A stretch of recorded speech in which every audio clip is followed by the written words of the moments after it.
Καλησπέρα, chat. Καλησπέρα και ελπίζω να σας βρίσκω καλά και ελπίζω να έχετε ένα υπέροχο τρίμερο και καλό μήνα και καλές γιορτές να έχουμε. Οπότε, χθες δεν μπήκα αρκετά, σχεδόν καθόλου βασικά, κάνω streaming, οπότε ώρα να επανορθώσουμε. Ώρα να λιώσουμε στο WoW. Let's fucking go.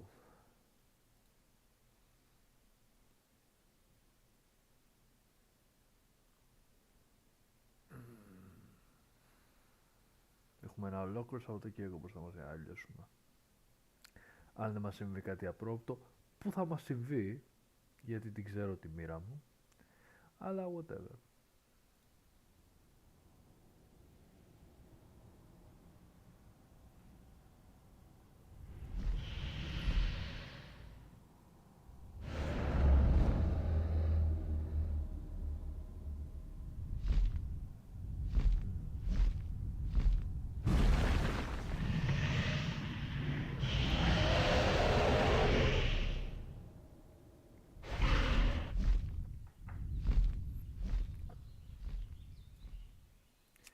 Ώρα να κάνουμε τα daily με το mail μας. Αρχικά το βασικό.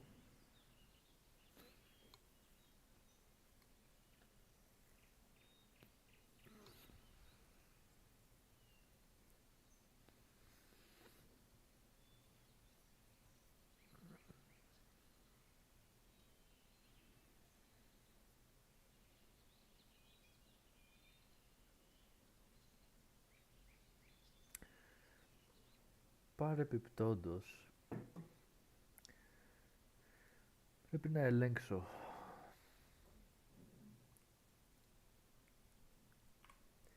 και πού βρίσκεται αυτή η παραγγελία για την κάμερα που έχω κάνει.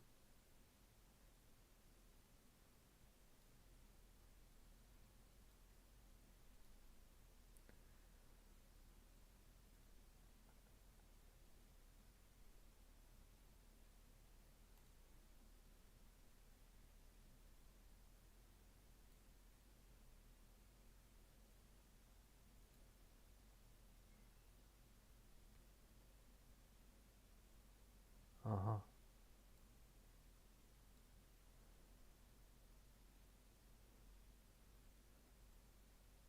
Θα μου έρθει Δευτέρα.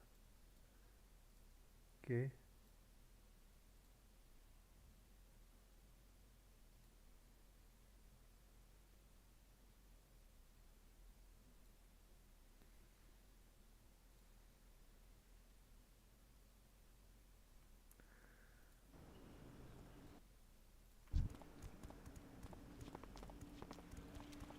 Can I help you? See you around.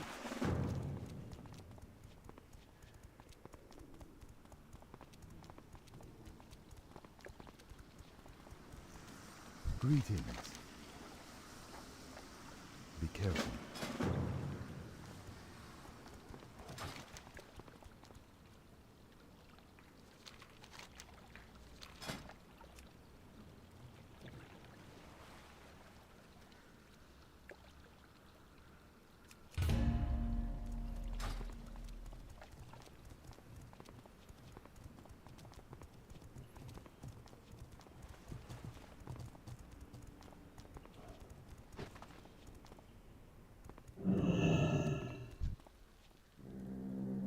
You need something?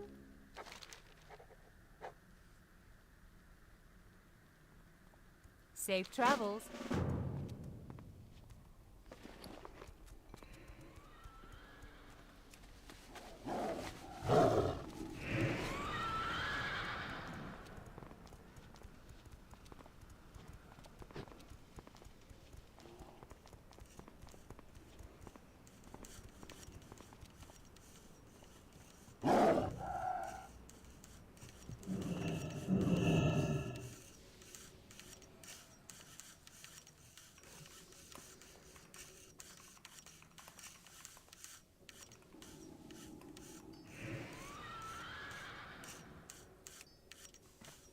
Need help?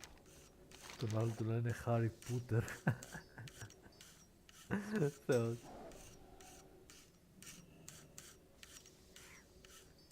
Go with honor, friend.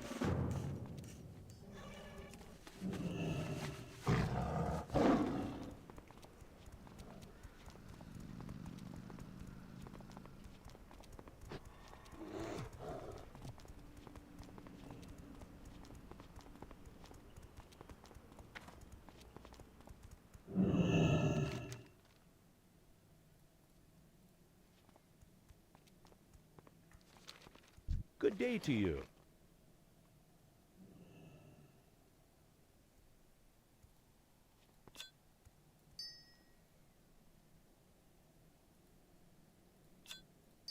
Safe travels.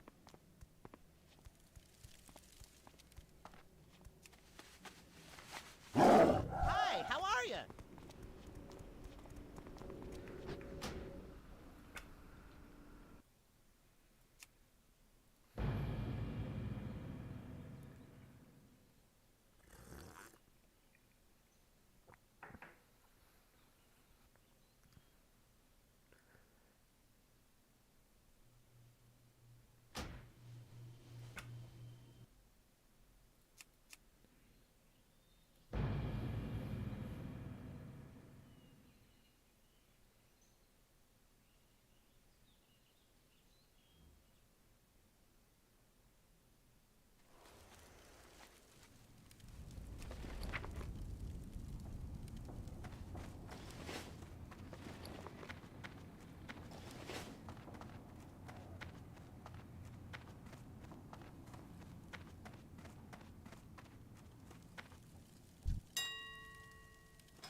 Jesus fucking Christ.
Τι κάνω μωρέ.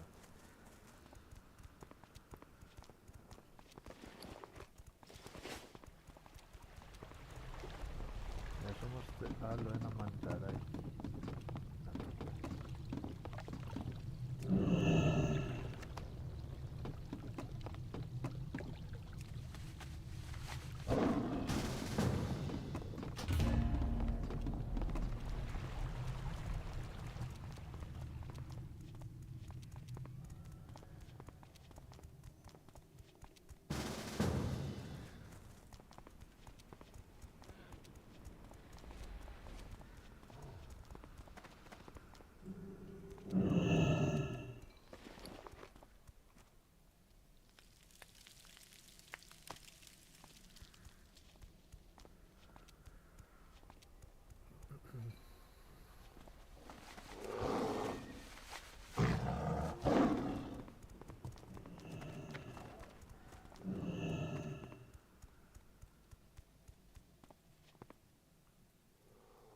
Well met. Be careful. Dang. $50 cooking award. $50 cooking. Ooh, καλό. Nice.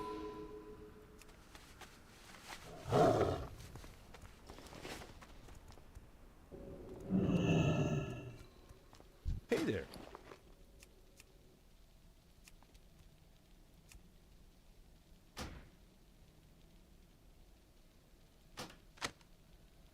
See you later.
I can't cast that yet. That spell isn't ready yet. That's still recharging.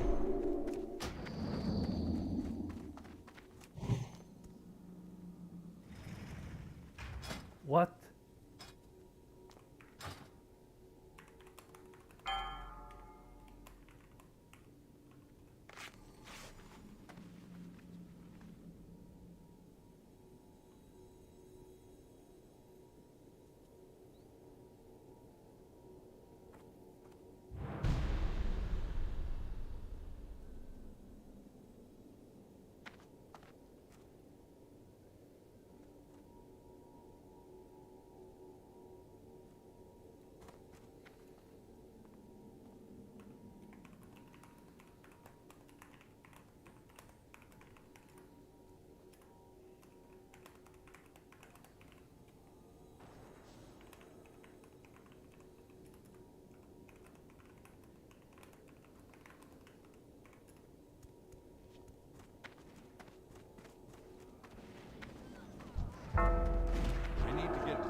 target you.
That would be stealing.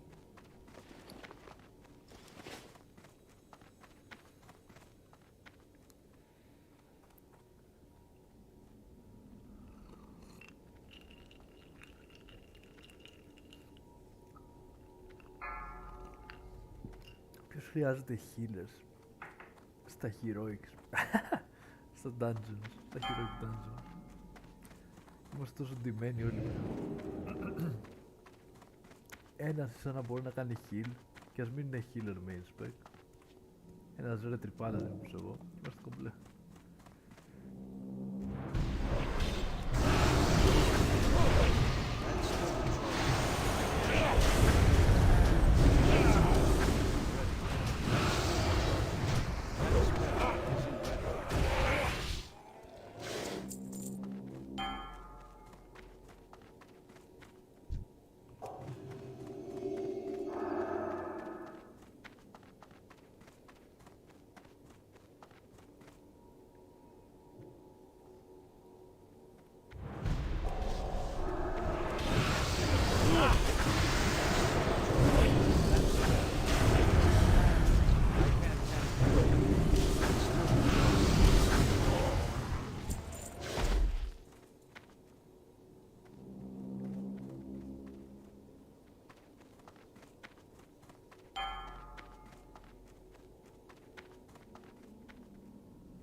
But this city must be razed. I will fulfill Malagos's wishes myself. 5, 4, 3, 2, 1.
Ωραία, πάει και το Daily Hero.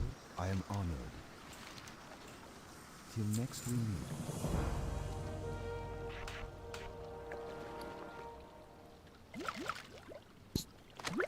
Όπα, sorry για αυτό το chat.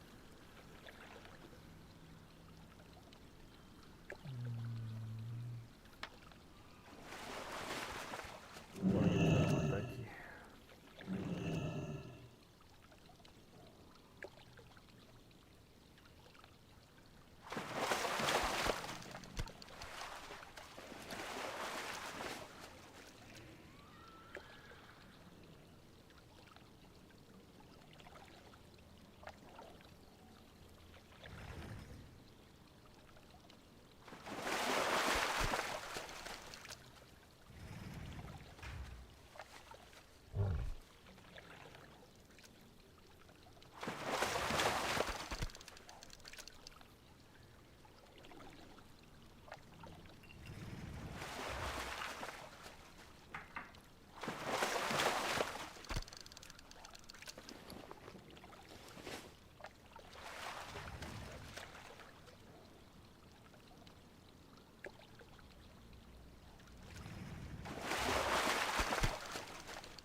Πάει και το Daily Fishing.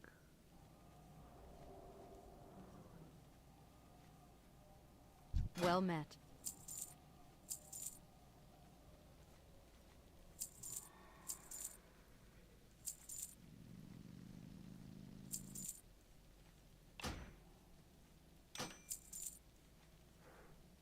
Nice. Safe travels.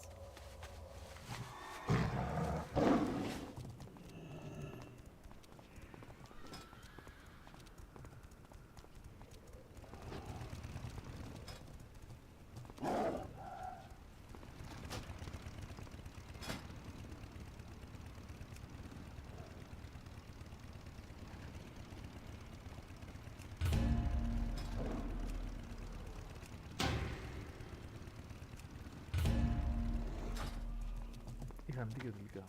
Τώρα σου βάλει και ο Σκύλερ. How are you? Καλά, όχι δεν μπορούσα να παίξω και ο Σκύλερ, αλλά...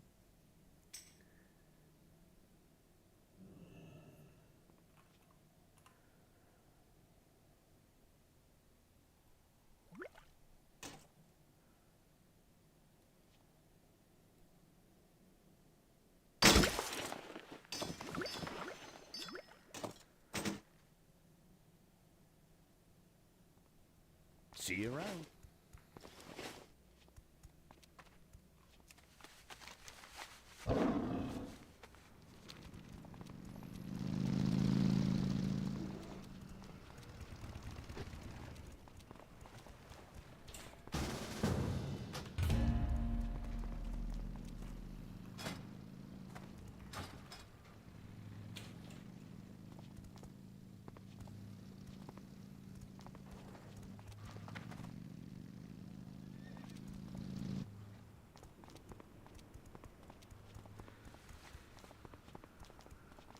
Ok, όσο περιμένουμε να συμπληρωθεί το raid, θα ανεβάσουμε το fishing. Why not?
Hello.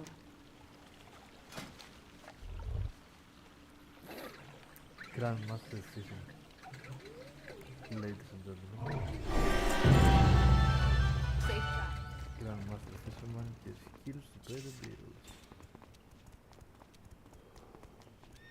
Έμαθα όλα τα secondary professions. Τα έκανα Grandmaster όλα.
No! Safe travel!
Shit, shit.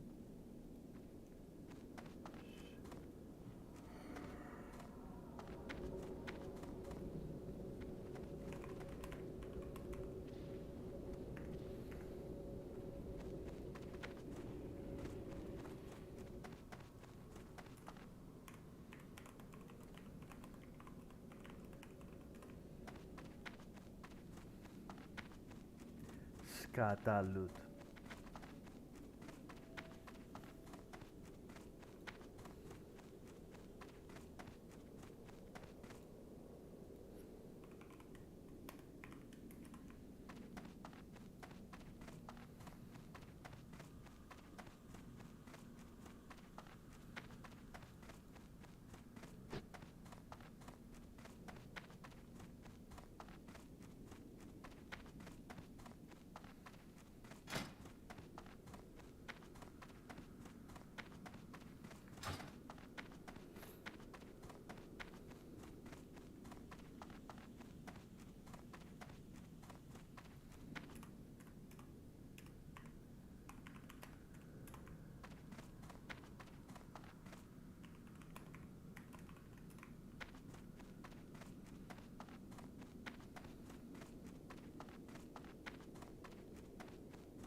I can't use that.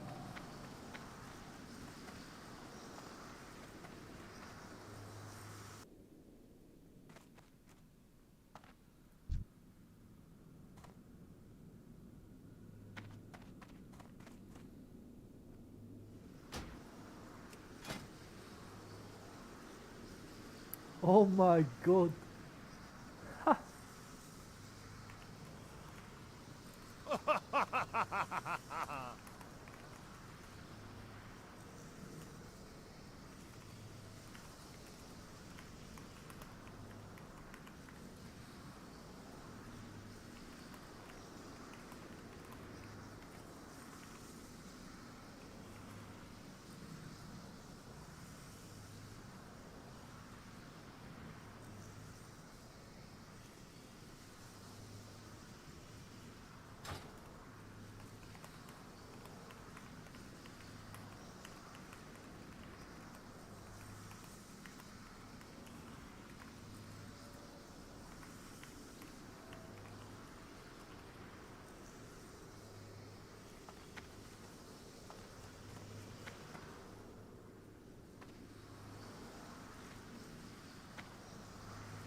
Και κάναμε και τα δύο βόα.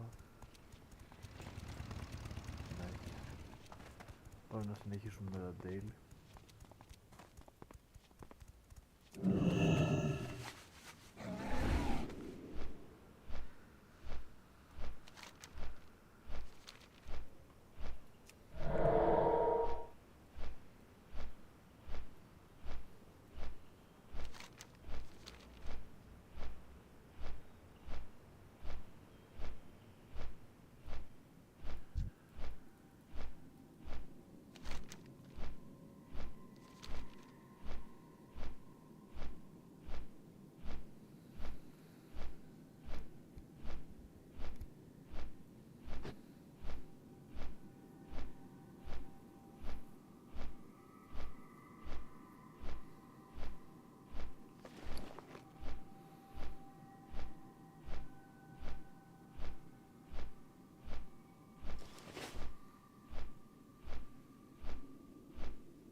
What can I do for you?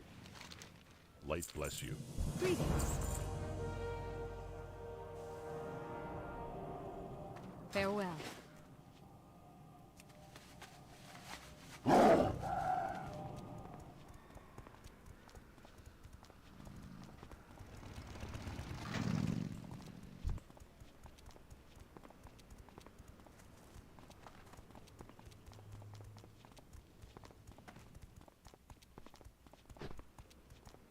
What brings you here?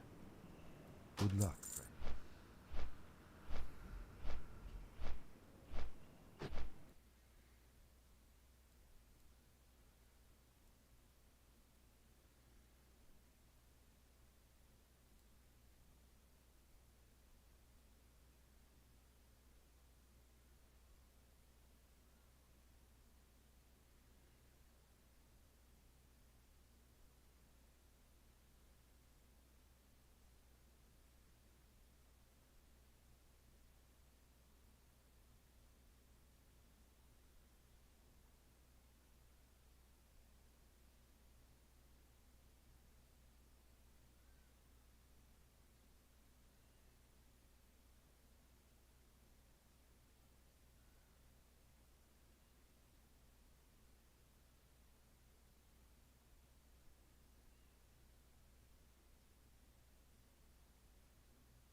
Hey people, Seth here.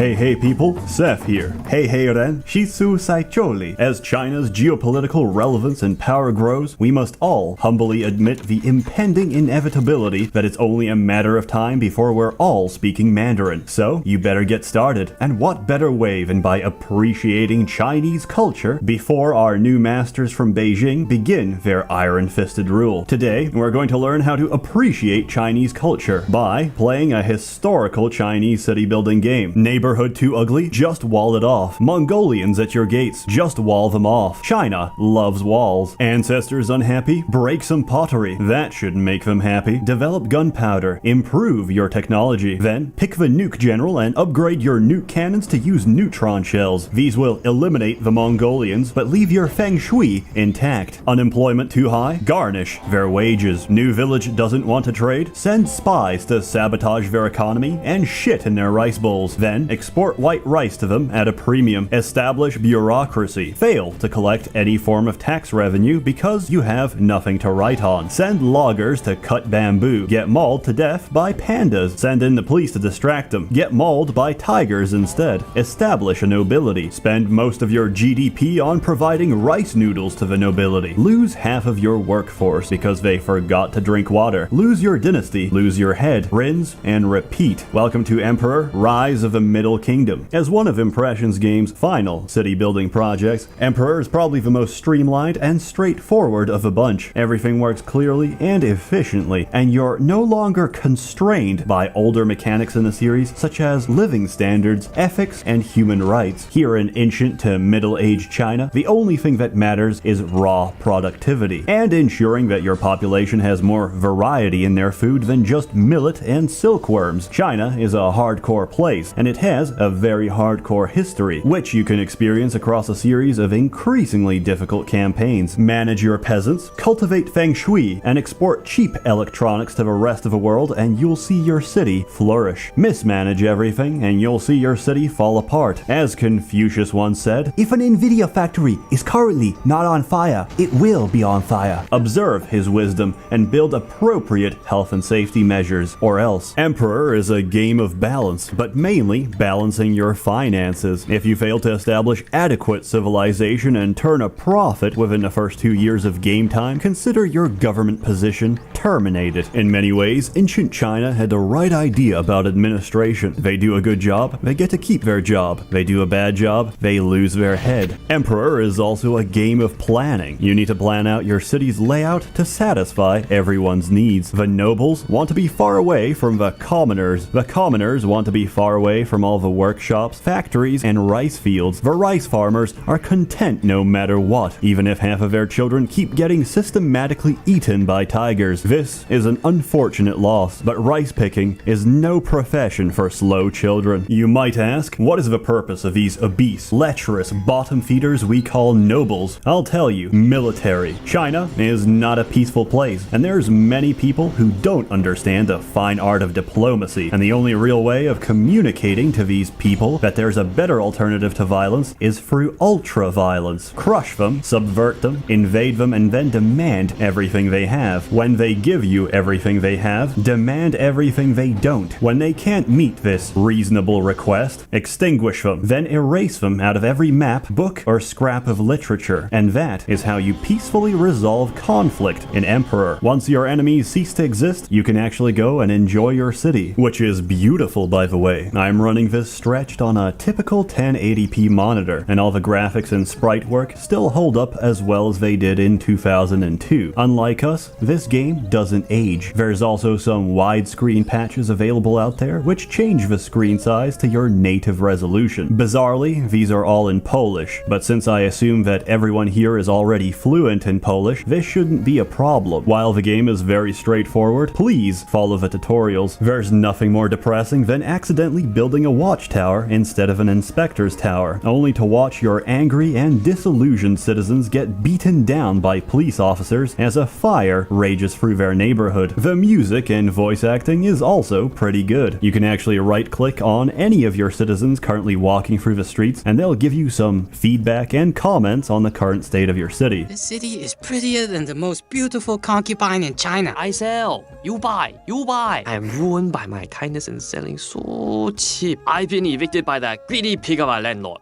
I hope a dragon eats him. The voice acting by the citizens is fantastic. The same cannot be said of the narrator. The verdant lands along the humid shores of the Yangtze River are ideally suited for growing great quantities of rice. Your wisdom is as bright as the white rice growing abundantly in the paddies. Who sounds like he's one step away from falling over dead in his pawn shop. Interestingly, this was also the only city builder by Impressions Games that had online multiplayer. But does it work? Surprisingly, yes it does. With a little bit of Game Ranger magic, you and your friends can finally roll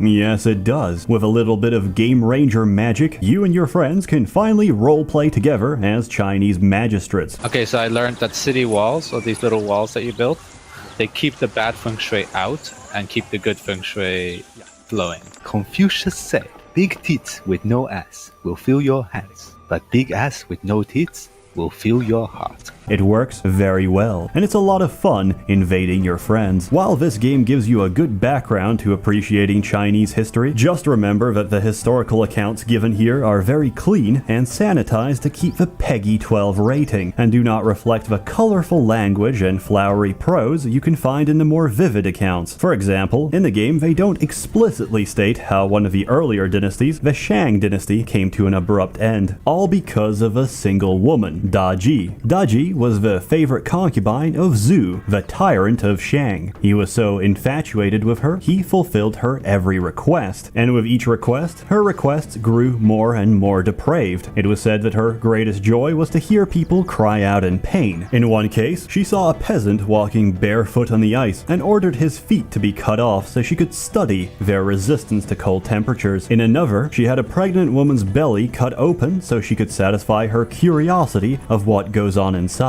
Fun fact, Da Ji also invented her own torture device called the Pao Lao, which is a nice little bronze cylinder on which you strap a person's body and heat the bottom with charcoal. The heat transfers up the cylinder and slowly, painfully cooks you alive. Despite all of Zhu's affections, Da Ji was not any more loyal to him than anyone else. She later had an affair with Bo Yikao, eldest son of Ji Chang. Zhu had him killed and had his body ground into mincemeat, but this was not enough. Zhu forced Ji Chang to drink a soup made of his own son's flesh before throwing him in jail. Eventually, the people had enough. An uprising broke out, led by Ji Chang's youngest son, seeking revenge for Zhu's atrocities. Even the better equipped and formerly invincible army of the Shang turned on their own tyrant. Seeing his death fast approaching, Zhu committed suicide instead by setting himself on fire. Da Ji's head rolled on the chopping block shortly after, as their murderous dynasty crumbled to the ground. And that's why Da Ji gets my vote as 2019's Waifu of the Year. Emperor, Rise of the Middle Kingdom is a fantastic city builder, which takes place in a part of the world that sadly we don't see depicted very often in Western video games. The closest thing to Emperor in the market today would probably be Jade Empire, but as I later learned, historians hold serious doubts as to whether or not the Chinese were capable of transforming into frog demons and dragon punching their enemies to death. Emperor still holds up great today, with some of the cleanest and most refined mechanics in the series. It's fun, it's relaxing, and it's usually on sale for very cheap. It can also be downloaded for even cheaper. I give it 12 bolts of silk out of 8 stacks of carved jade, which, if we convert back to imperial units, comes to a comfortable high score of 96 degrees Fahrenheit. Highly recommended. Go play it. Anyway, Chinese dominance is inevitable, and sooner or later, we will all be living under the Chinese firewall. After a hard day's work at the Nvidia factory, there's no better way to relax than by torrenting some anime. And just like that, your social credit score has plummeted 5 points. The People's Party frowns upon your poor taste in anime. You are no longer eligible for a mortgage. You must now settle for a smaller fishing shack. Your wife leaves you for a man with higher social credit from the Intel factory. You are devastated. How could I have prevented this, you think? I'll tell you how. By getting a VPN. Not just any VPN. Express VPN, because they're very good, and also because they're sponsoring this video. However, free will is not an illusion, and even though we are subject to the appetites of our brain chemistry, we are still accountable for our conscious actions. As such, I can only influence you. Use my link, and apparently you can get 3 months of VPN for free. You can also get your money back if you refund it in 30 days. I meant to give an honest account of ExpressVPN, so here it is. It's pretty fast. I mainly use it to upset the Japanese by pretending to be Korean online. I also use it to play region-locked Korean MMOs so that I can finally escape the hordes of Brazilians in other multiplayer games. All in all, a very pleasant experience. So now, you can safely torrent your anime in peace, and your family will never have to know. As always, more content to come, so stay tuned. A warm thanks to the many members of a Merchants Guild generously funding and bankrolling these videos. This one, however, is free. You're all truly wonderful. Have a good one. You all know it's better to give than to receive, especially to me. I mean, to your government.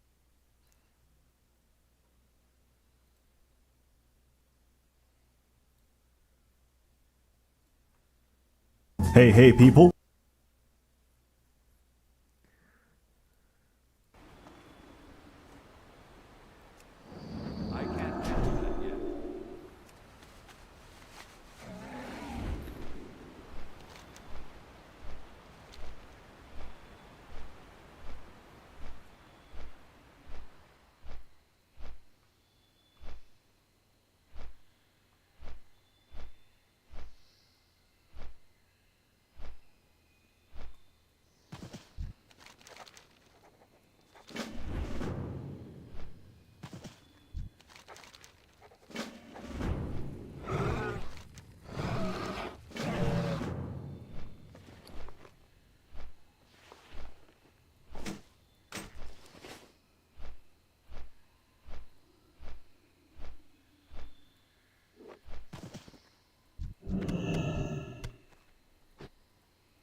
Hey people, Seth here. Today, I'll be covering a Το δούμε μετά αυτό.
still recharging.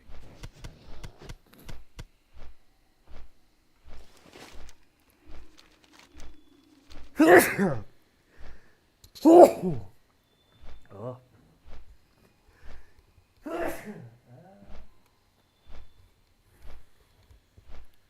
Sorry chat, αλλά συμβαίνουν αυτά στα live show.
It's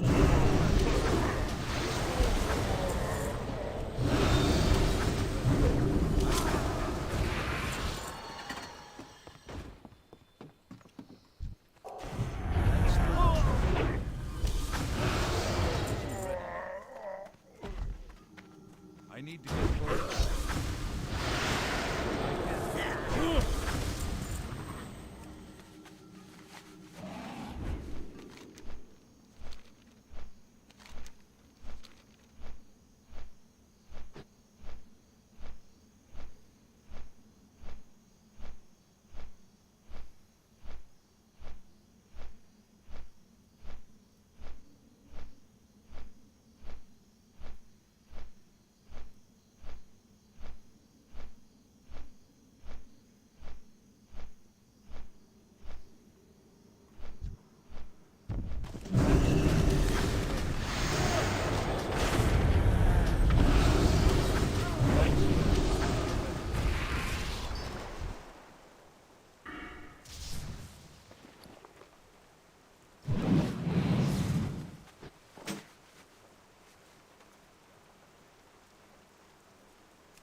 Hey people, Seth here. Today, I'll be covering a long-running cult classic that's still updated and developed to this very day. A game which chronicles the lives of that's still updated and developed to this very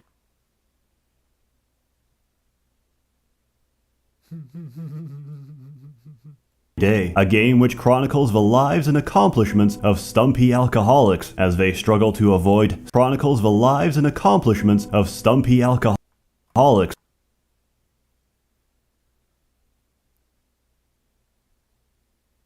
as they struggle to avoid sobriety. A game where the most ludicrous events take place daily, where civilizations rise and fall just because someone left a Necronomicon in the public library. A game where the UI is so because someone left a Necronomicon in the public Atlas, Ayn Rand, Atlas, Rand.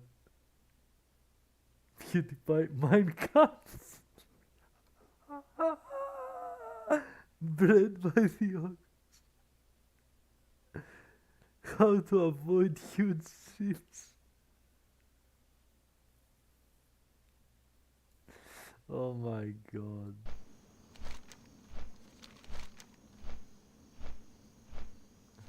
His content is the best.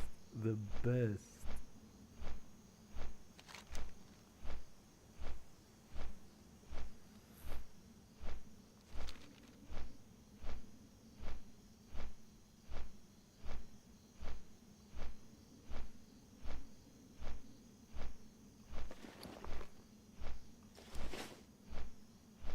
Ωραία, τελειώσαμε και με τα dailies.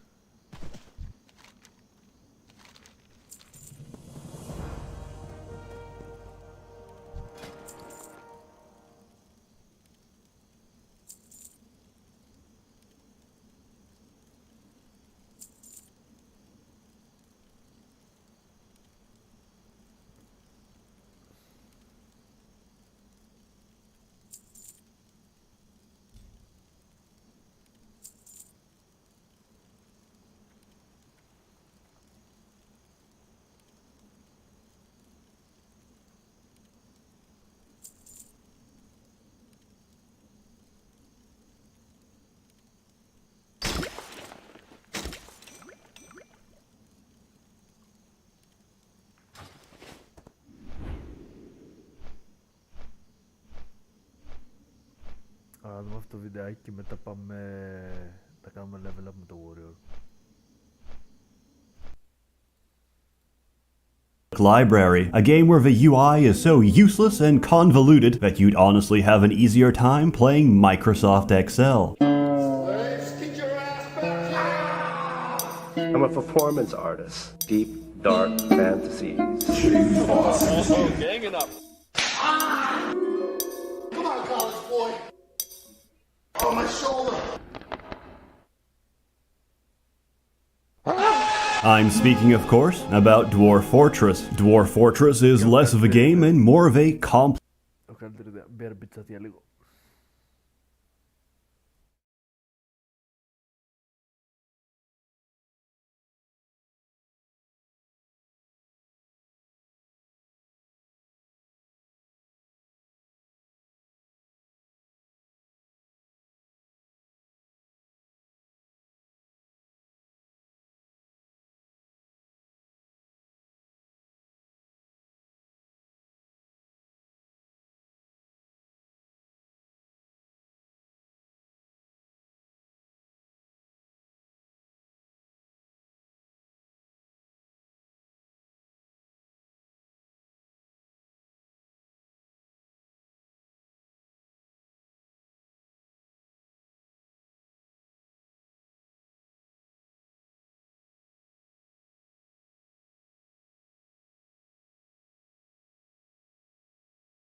Backchat.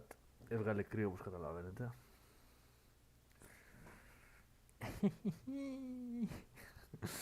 Λοιπόν, αυτό που σκεφτόμουν είναι το εξής, chat. Αν δεν έχουμε κάτι άλλο αυτή τη στιγμή να κάνουμε πήγος με το main μας, που δεν έχουμε, ώρα για logout.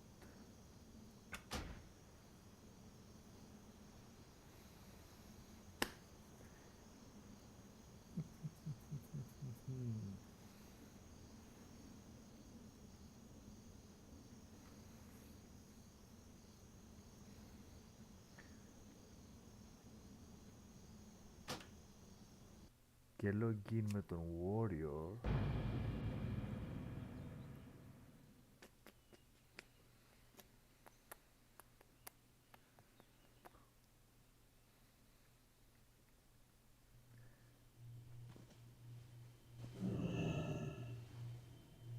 Θα τον βάλω δεύτερο παράθυρο. Θα τον βάλω...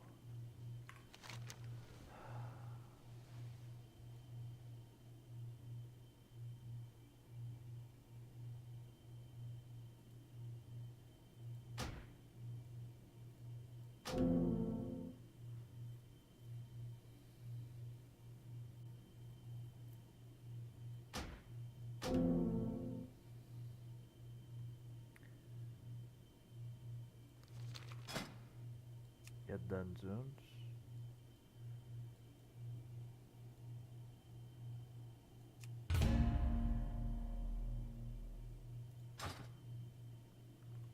Και θα βλέπουμε το βιντεάκι μέχρι να βρούμε group για dungeon. Easy. Complex fantasy world simulation made by one guy over 20 years and probably for the rest of his natural and unnatural lifespan, as we plan to crowdfund Tarn Adams a synthetic body so he can focus on what truly matters. Dwarf Fortress really is one of the greatest autism projects to ever blossom. Fun fact, it's also the hardest game to run on PC. Even an i7 processor chokes and dies the moment you forget to sterilize your cats. If not for the ever-increasing technological demands of Dwarf Fortress, AMD and Intel would be bankrupt right now. To even begin playing Dwarf Fortress, you'll need some prescription medication, but more importantly, you'll need a world to play in. So, we create one, we set some parameters, and the game will then calculate 250 fucking years of history for this randomly generated world. And, depending on your computer, this may also take 250 years. Once the world is made, it's all yours, and like an abusive lover, she will caress and beat you senseless, and each time you'll come back for more. There's two main game modes you can play in Dwarf Fortress. You can either choose to embark on distant lands and lead a fortress to ruin, or die horrifically in the pursuit of adventure. To begin, let's cover Fortress mode first. All you have to do is pick a nice place to embark, and that's about it. Despite common myths, Dwarf Fortress isn't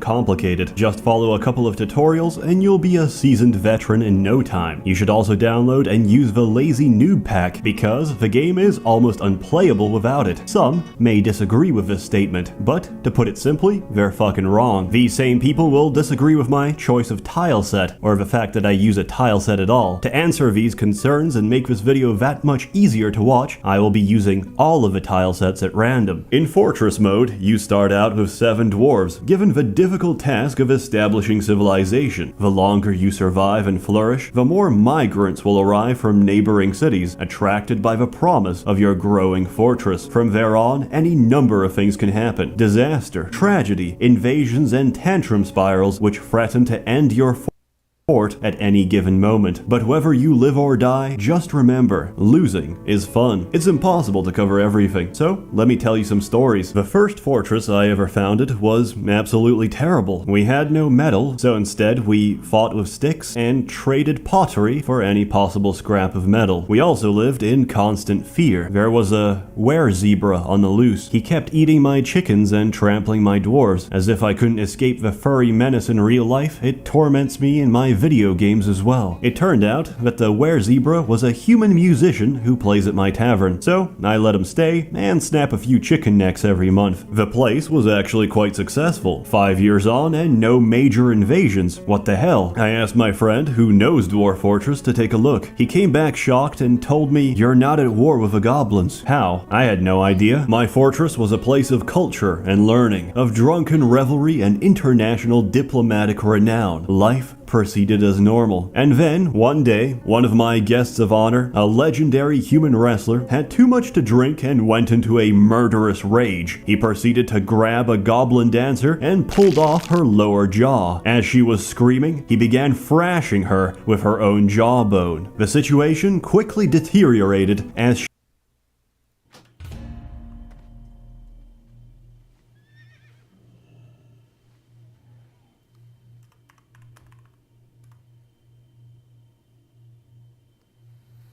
retaliated back. My other dwarves, upon seeing that a man was under attack and, fearing for his life, used appropriate self-defense to remove the assailant's ability to chew food, launched into a furious brawl. It was a bloodbath that marked the beginning of the race riots. Every goblin in my fortress was slaughtered. For our acts of racial cleansing, the goblins had declared war on us, one we couldn't win, and all because some retard couldn't handle his mushroom wine. Several months later, my fortress was swallowed by the Green Horde. Those who weren't murdered walled themselves off, went crazy and consumed each other. The rest starved to death. Dwarf Fortress, a fun, light-hearted experience for the whole family. My second fortress fared slightly better, until I dug too deep. My third, well, my second fortress fared slightly better, until I dug too deep.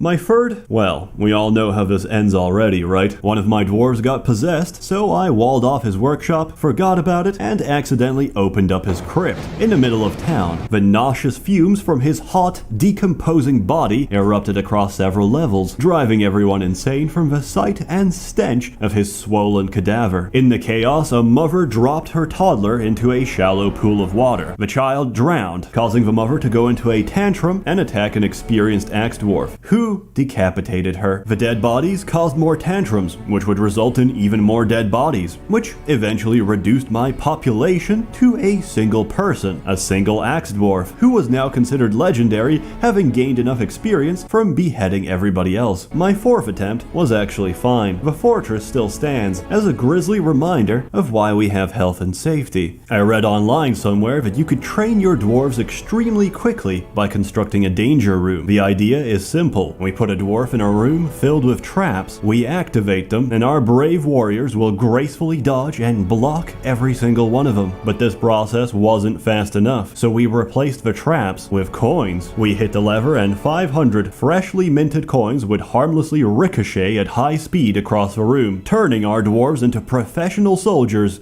instantly. However, it didn't work. 500 coins suddenly ricocheted at high speed and destroyed my dwarf's window. Βρήκαμε group.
the fuck?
Δεν έχω χρόνο να χάσουμε, θα στείλουμε σοβαρά όμως.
Can't do that.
closer.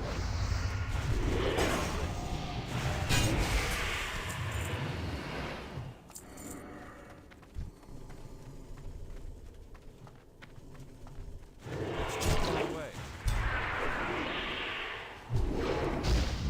I'm out of range. That ability isn't ready.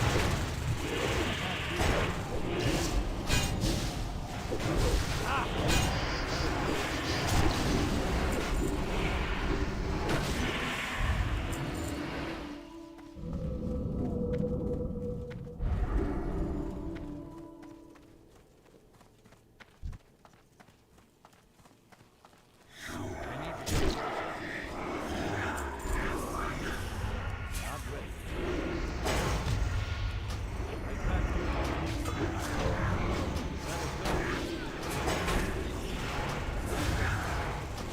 Stop attacking.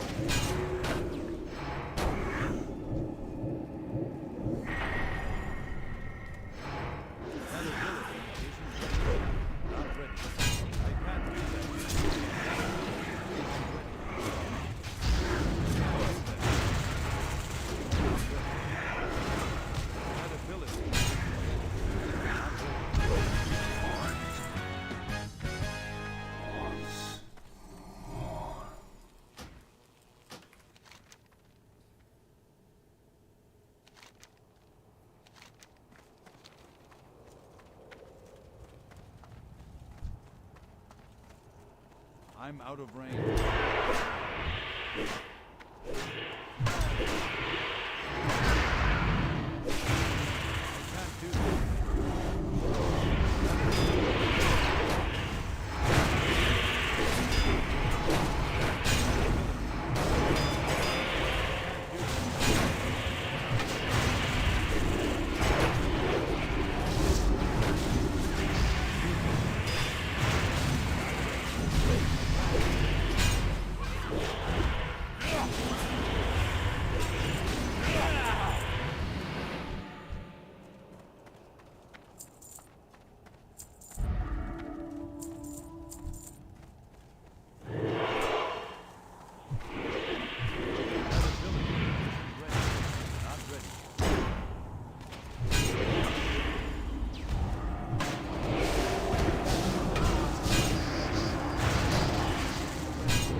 Stun incoming. Not ready. Can't do that yet. Not ready. That ability isn't ready. I can't do that yet.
I'm out of range.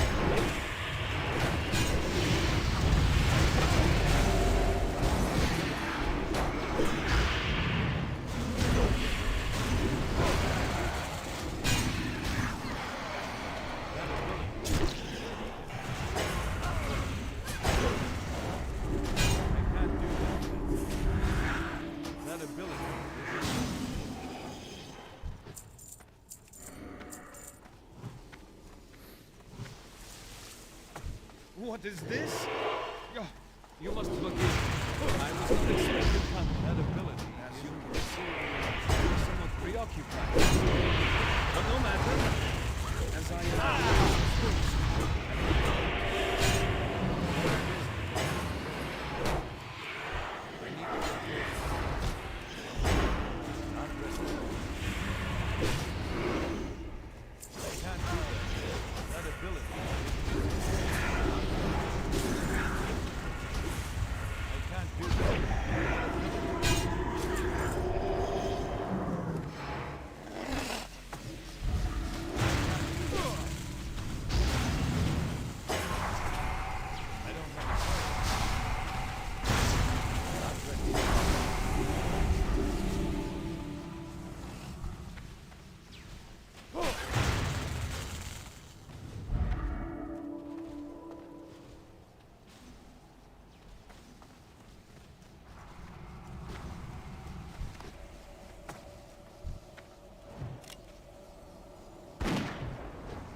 I have longed for a good adventure.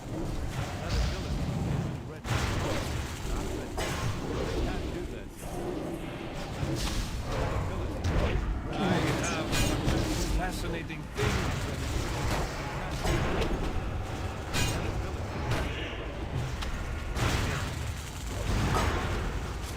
I can't do that. That ability. I can't do that.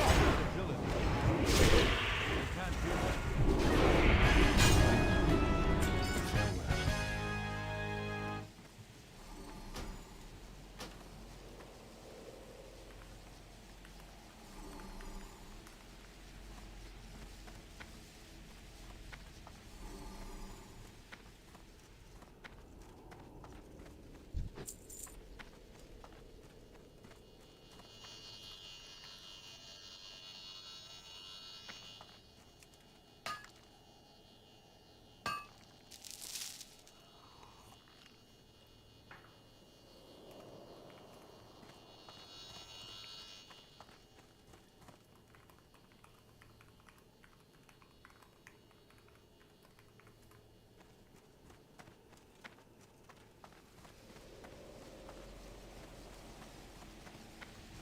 Ηλίθιοι Θεέ μου.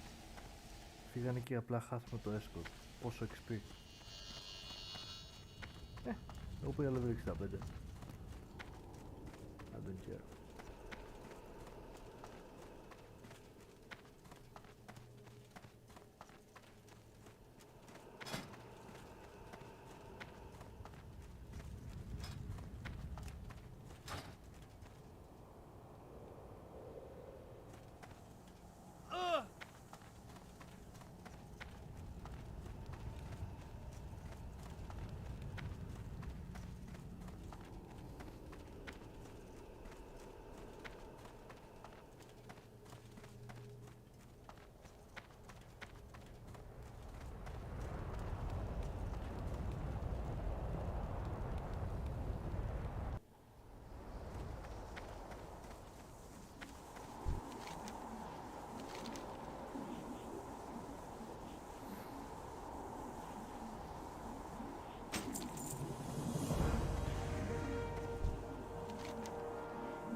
Βασικά ούτε καν το πόσο άτρας είναι δίπλα.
day to you.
Have a good one.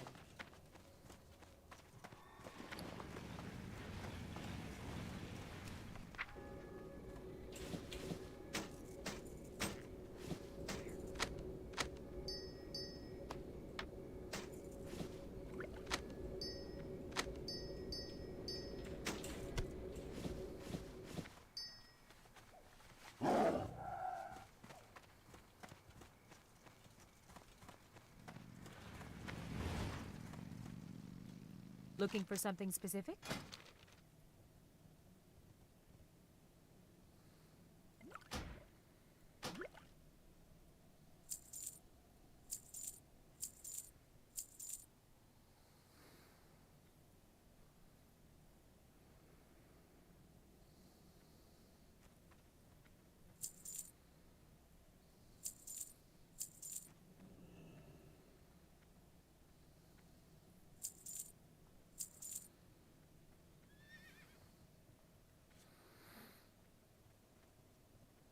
See you later.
Hey there. See you around.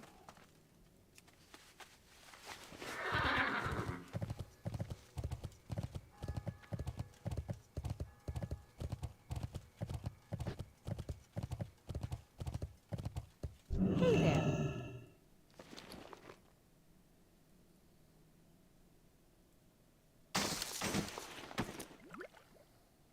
See you later.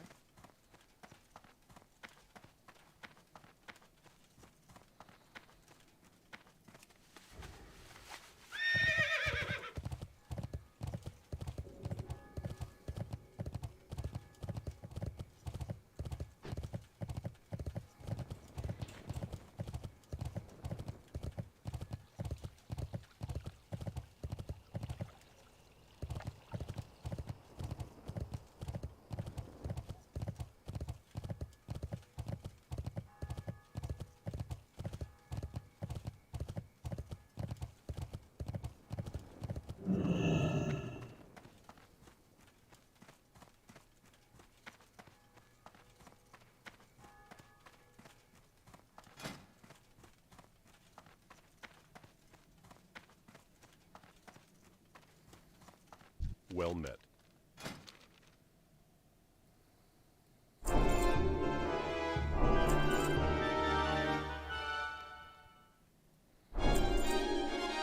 For the Alliance.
Χρειάζεται 2 fell iron ore για ένα fell iron bar. Fuck my life. We're burning gold here.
What can I do for you?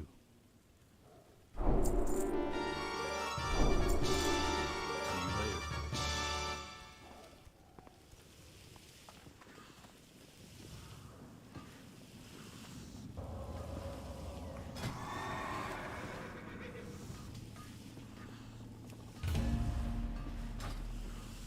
Let's go.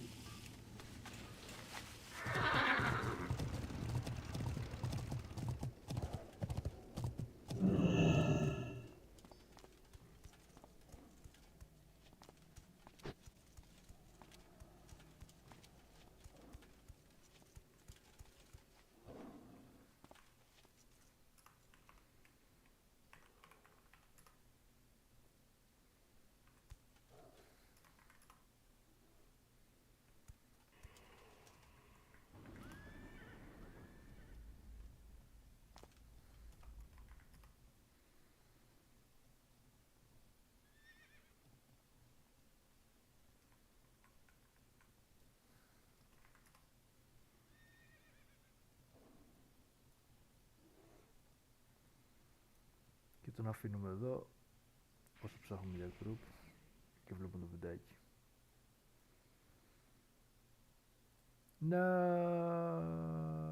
Ναι. Και το game κράσαρε. It's okay. It's okay, wow.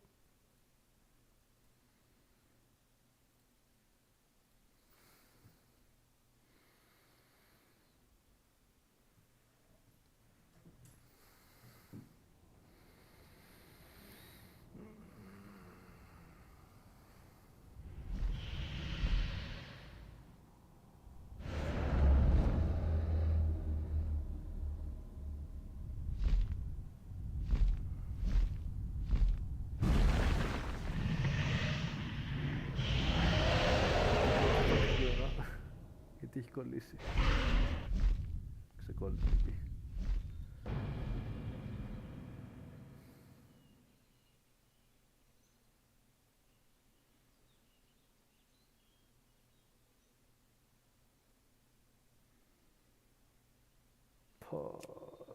Έχει φαγερό κόλλημα τώρα.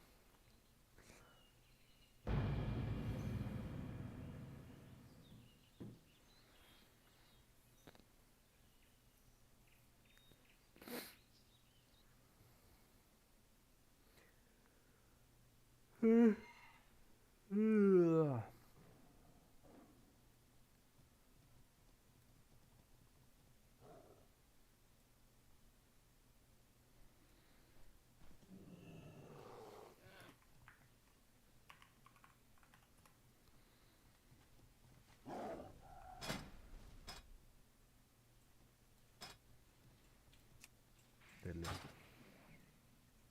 Και όπως έλεγα, το αφήνουμε εδώ και συνεχίζουμε και βλέπουμε το βιντεάκι μας. Pipe even the best surgeons available instantly. However, it didn't work. 5 minted. Είχαμε μείνει στο ότι ο κατεστραμμένος Seth προσπαθούσε να κάνει fast level up τους νάνους του με το να τους βάλει σε ένα δωμάτιο με παγίδες, αλλά αντί για παγίδες θα κατέστησε παγίδες με... Όπα, μισό λεπτάκι γιατί μου κάνουν whisper. Με γρήγορα κτηνασσόμενα coins, νομίσματα. Αλλά για να δούμε, γιατί ίσως να βρήκα πάρτι ήδη. Βρήκα πάρτι ήδη. Δεν προλαβαίνω ούτε ένα βιντεάκι να δω.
I'm out of range. I need to get closer.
Stop attacking.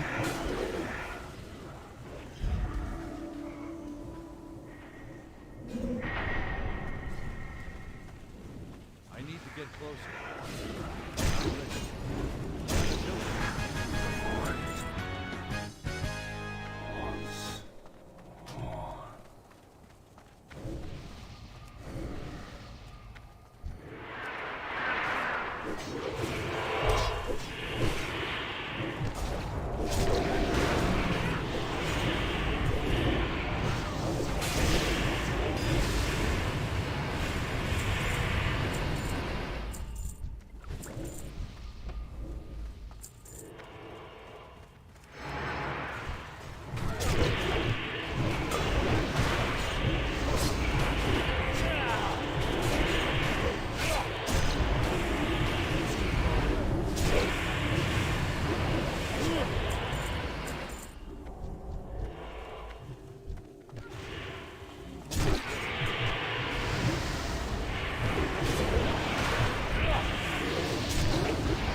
That ability.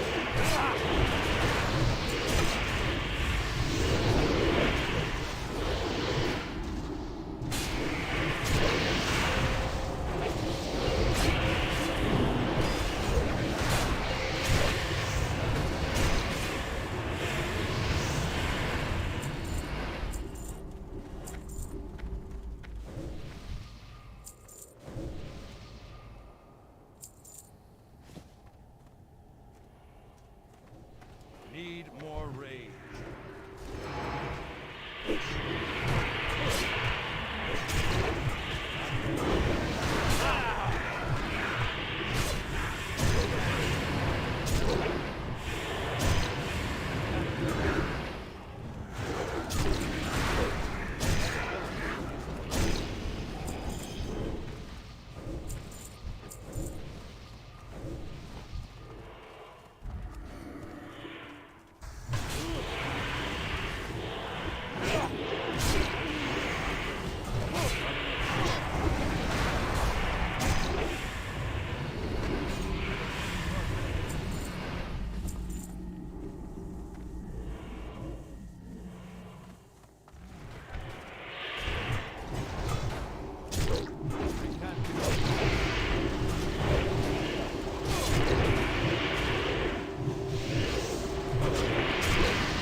I'm out of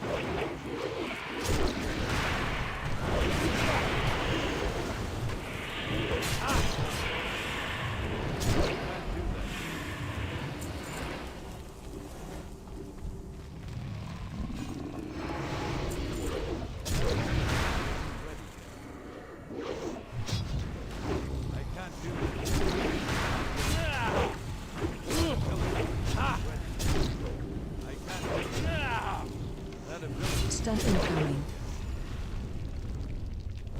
Not ready. I can't do that. That ability. Not ready. I can't do that.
host, I will tend to you personally.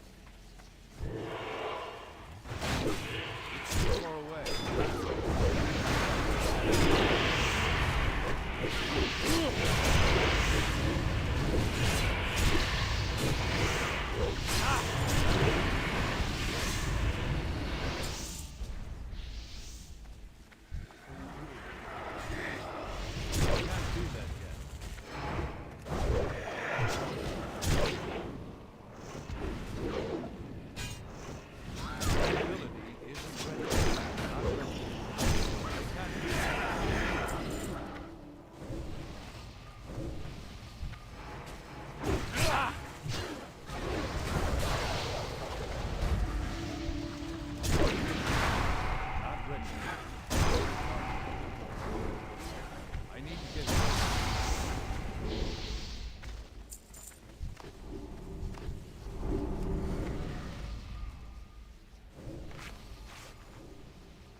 We have not been properly introduced. It's too far away. Not enough range.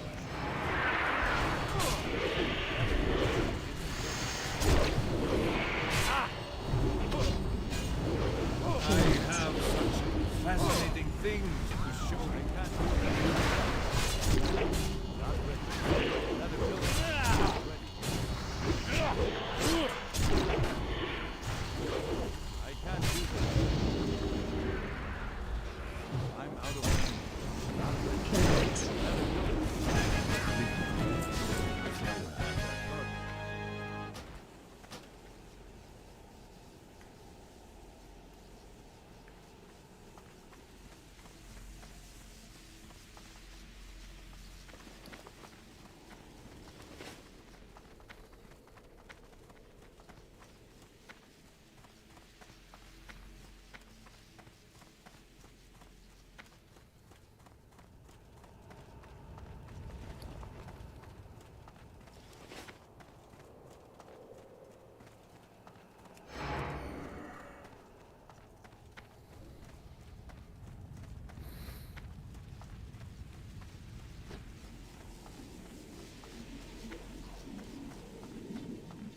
ability isn't ready yet.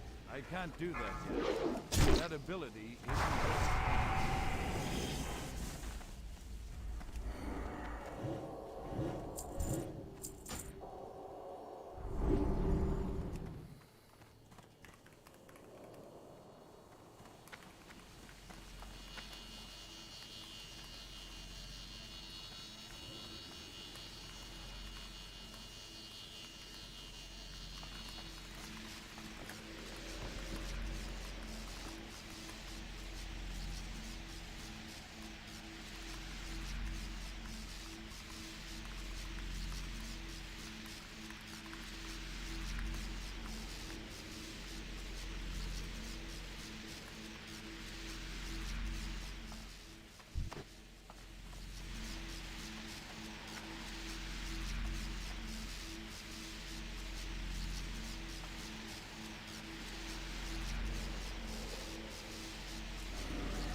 get closer. That ability...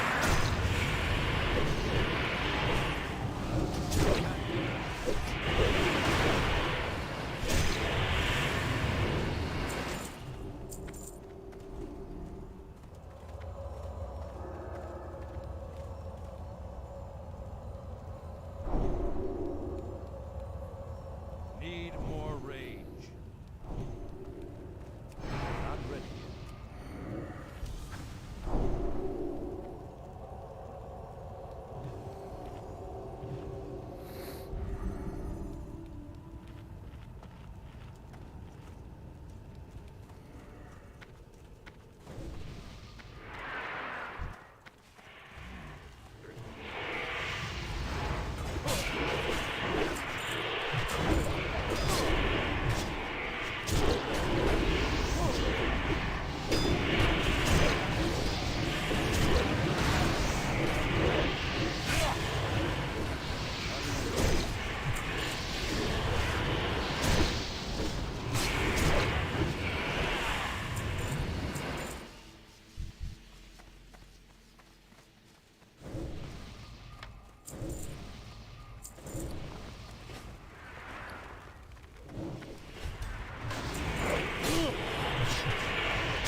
Stop attacking.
Stun incoming.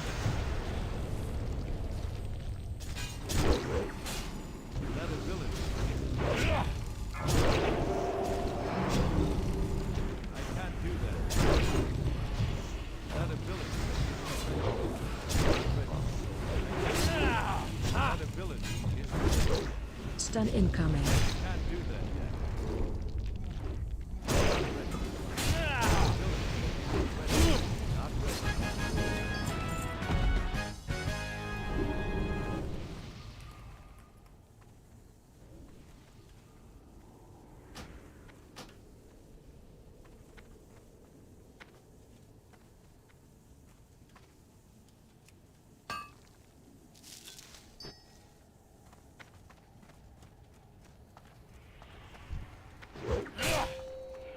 That ability isn't ready.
That ability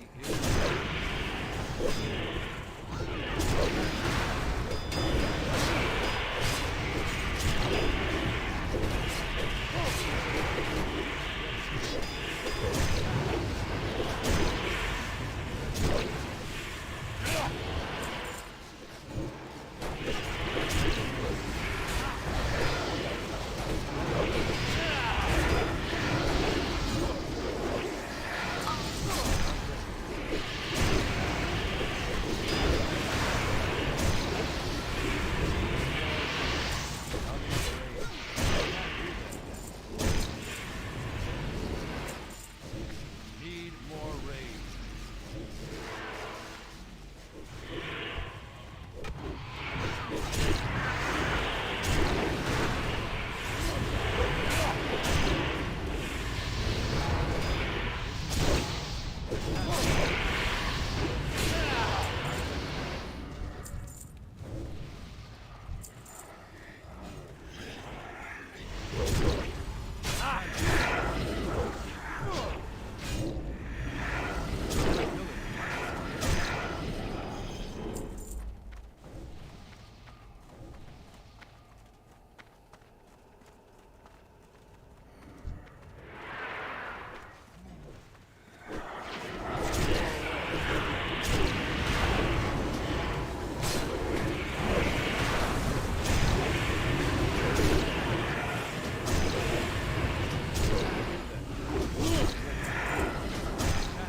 What is this ability?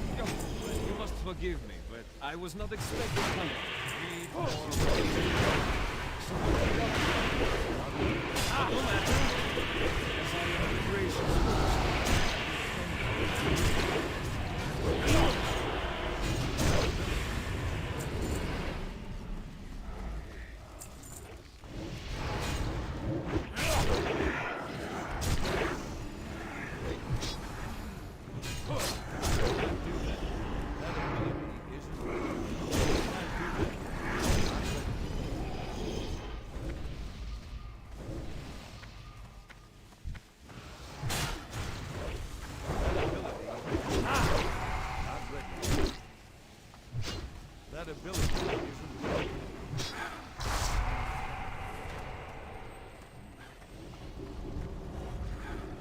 I'm out.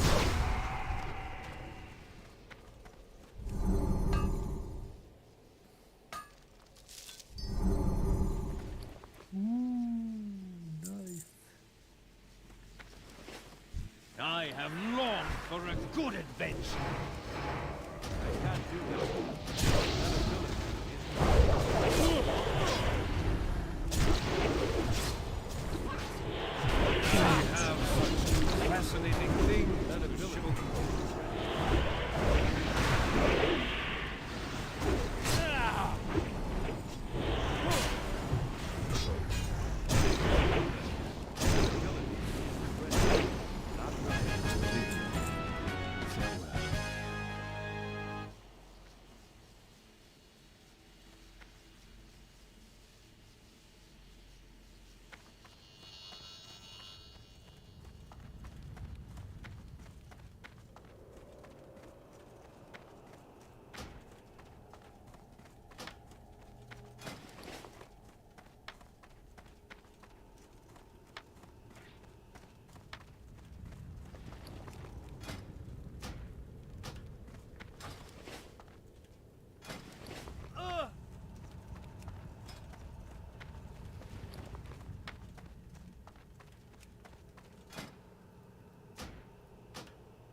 Αρκετά momentums. Βάρεθηκε το ζωή μου. Κάμα διαλυματάκι. Δεν θέλω όλα dungeons για λίγο. Coins would harmlessly ricochet at Και βλέπουμε το βιντεάκι. Συνεχίζουμε. high speed across the room, turning our dwarves into professional soldiers instantly. However, it didn't work. 500 coins suddenly ricocheted at high speed and destroyed my dwarf's windpipe. Even the best surgeons available couldn't operate quick enough to restore oxygen supply. The cause of death was ruled to be asphyxiation by legal tender. Not to be dissuaded, I tried to optimize coin training. I made my men wear 5 layers of cotton around their necks. The results? Several women were now widows, and about a dozen men were now buried without a throat. It turns out coins are very dangerous. Attempt number 5, my current and final fortress. One day, I receive a notification. One of my master engravers had just sculpted a masterpiece on the dining room wall. I find the engraving and read the description. He just sculpted a drawing of himself stabbing another dwarf, and soon after, he actually stabbed him. What an absolute lad. This was also about the time I decided to embark on a haunted biome, and my personal advice, don't do that. Nothing dies on a haunted biome. The moment you kill an animal, it gets back up. The moment you chop off a limb, it gets possessed and tries to choke you. Did you know this applies to shellfish and crustaceans as well? I didn't, but I've just lost a good fisherman to an undead pile of lobster shells. If all of this sounds like too much to handle, then you can play Adventure Mode instead. Adventure Mode lets you design and control a single character that can interact with, influence, and shape the world. Once again, it's impossible to cover everything, so instead, I'll share some of my character's exploits. The very first character I ever made was a human, locally renowned for his acts of heroism. I didn't know the controls and didn't really care. I spent my entire time accusing children of being vampires and throwing silver at them until they died. No one dared intervene in my righteous crusade against darkness. Incidentally, one of the people I accused was actually a vampire, who proceeded to kill me instantly to get rid of the evidence. My second character was a kobold who had successfully integrated with modern civilization. To demonstrate how integrated I was, I immediately assassinated the king. To my surprise, the guards didn't even care. My reward for committing regicide was monarchy. I had become the new ruler of this kingdom. I spent the rest of my career spreading rumors that the previous king was murdered by myself. Everyone refused to believe it and said I, the king, was full of shit. My third character managed to find a really nice book, a book of necromancy, which I generously donated to one of my fortress libraries. After retiring from adventuring and checking up on the place, I was pleasantly surprised to find the place overrun with undead. Then, I got bored and installed some lore-friendly mods. Currently, I'm playing as Vegeta, a local Saiyan prince who accidentally used instant transmission to teleport to Hell. There, I learned that the wrestling system in Dwarf Fortress is extremely elaborate, allowing Vegeta to chokehold demons while he plucks out their necks. After returning from the underworld, Vegeta spent several hours vomiting on townspeople and indirectly killed a child by doing push-ups. Later that day, an elvish serf refused to yield to the Saiyan prince. He rejected his generous demands for both of his shoes in exchange for his life. Now, I'm not very good at Dragon Ball Z lore, but I don't remember Vegeta being able to make Destructo discs. But who gives a shit? In this mod, he can. So, I decapitated a able to make Destructo discs, but who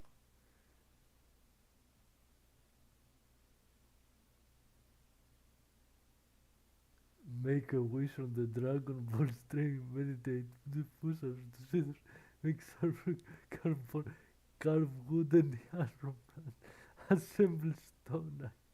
Who gives a shit? In this mod, he can. So, I decapitated a bunch of elves with energy discs and turned into a giant ape. Then I got drunk and crawled on the floor, stealing people's genitals. In case you haven't figured this out already, Dwarf Fortress is an amazing game. And not only that, it's unique. There's nothing quite like it. It's a sandbox and you make your own fun. And if you get bored of sand, there's a billion mods out there which make the game that much more intricate and entertaining. Sure, it's hard to get into, but then again, so are nursing homes. I give it a perfect score. Perfection is subjective, which is why everyone will see something different.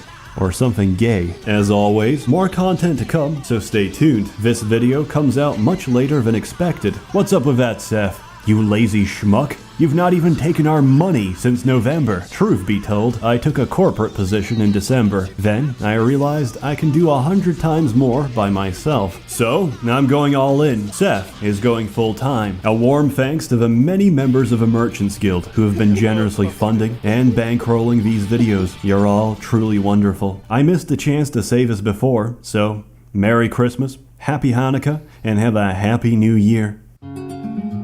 Merry Christmas. You're all truly wonderful. Guild who have been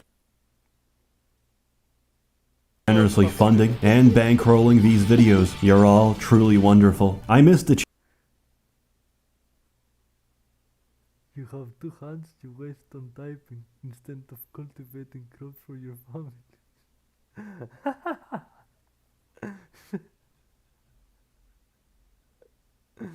Non-cheeky Japanese propaganda. Truth is China won big time. It was Mao who drove nuclear bombs on Hiroshima and Nagasaki. chance to say this before, so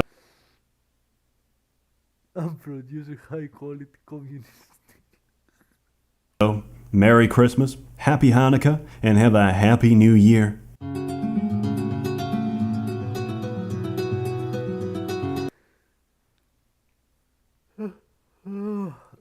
Oye.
καινούργιο βιντεάκι Ordinary Things. Let's see. 32 λεπτά. War never changes. Well, actually, it does. In fact, that's all it ever seems to do. Once upon a time, the military had to convince crowds of illiterate children to bludgeon one another to a pulp in the middle of a muddy field. But for today's professional murdermen, humans are outdated hardware.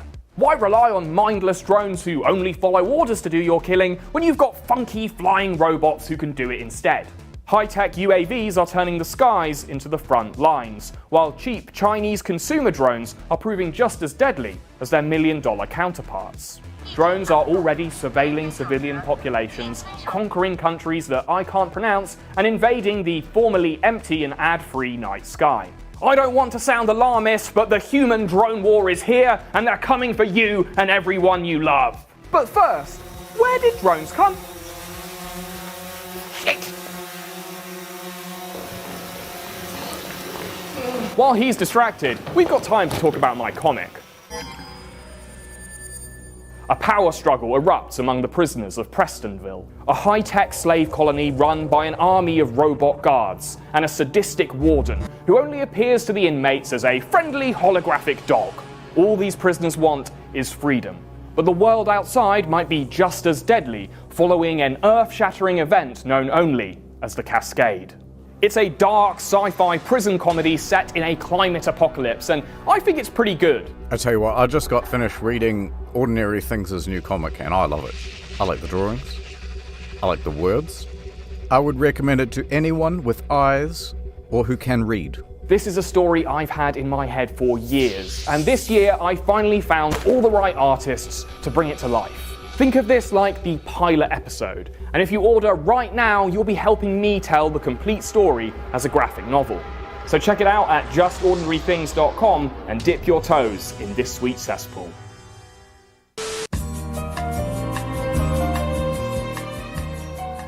All the way back in 1898, Nikola Tesla harnessed the power of radio waves to remote control a 4-foot boat around a pool, stunning a crowd at Madison Square Garden. Some believed it was magic. Others theorized that there must be some sort of trained monkey hidden within, while a Navy admiral in attendance could only remark on its potential to explode his fellow man. In response, Tesla said that with this principle, you may live to see man-made horrors beyond your comprehension.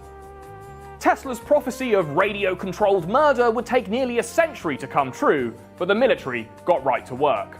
The British Army created the first pilot-free winged aircraft during the First World War, but despite successful explosive tests, it never made it to the battlefield. That same year, the Americans built the Kettering Bug, an aerial torpedo that could fly 40 miles before shedding its cardboard wings and ploughing into the ground.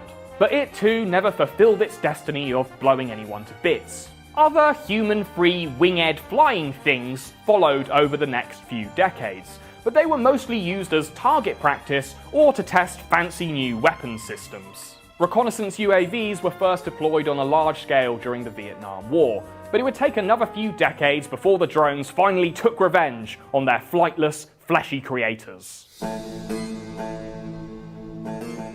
Now, the nation of Israel is about as popular with its neighbours as a tap-dancing insomniac with a fetish for overflowing bathtubs. So it shouldn't have been a surprise when a coalition of Arab states launched a combined attack on the country in 1973. Big boss lookalike Moshe Dayan was blamed for the country's lack of preparedness as the Yom Kippur War started disastrously for Israel, especially in the skies.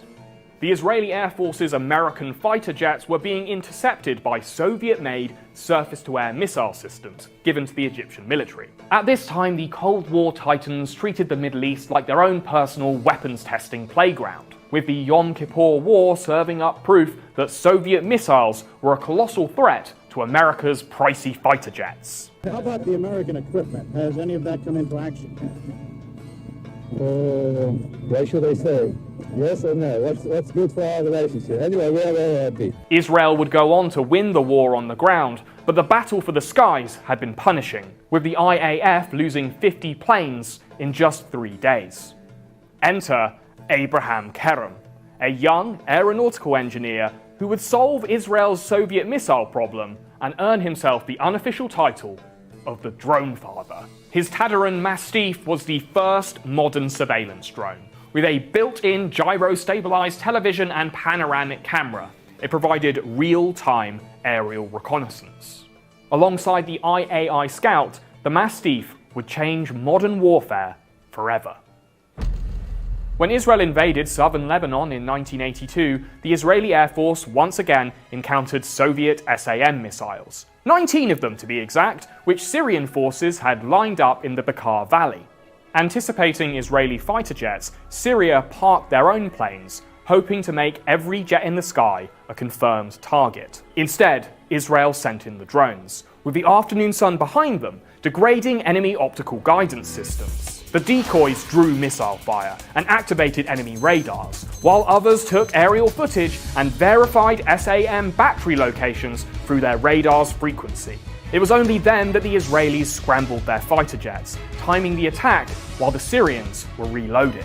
After just 2 hours, the IAF had destroyed all but 2 of the Syrian missile batteries without suffering a single loss. Meanwhile, the drones repositioned to loiter over the Syrian airfield, giving Israeli Air Command real-time updates on when enemy fighter jets would arrive in the valley's airspace. What followed was the largest and most one-sided dogfight since the Second World War. The Syrian ground control tried to feed their pilots instructions, but were blocked by Israeli radar jammers. Syrian pilots were effectively blinded, with some fighters reduced to making figures of 8 in a futile attempt to find their target. After 2 days, the battle was over.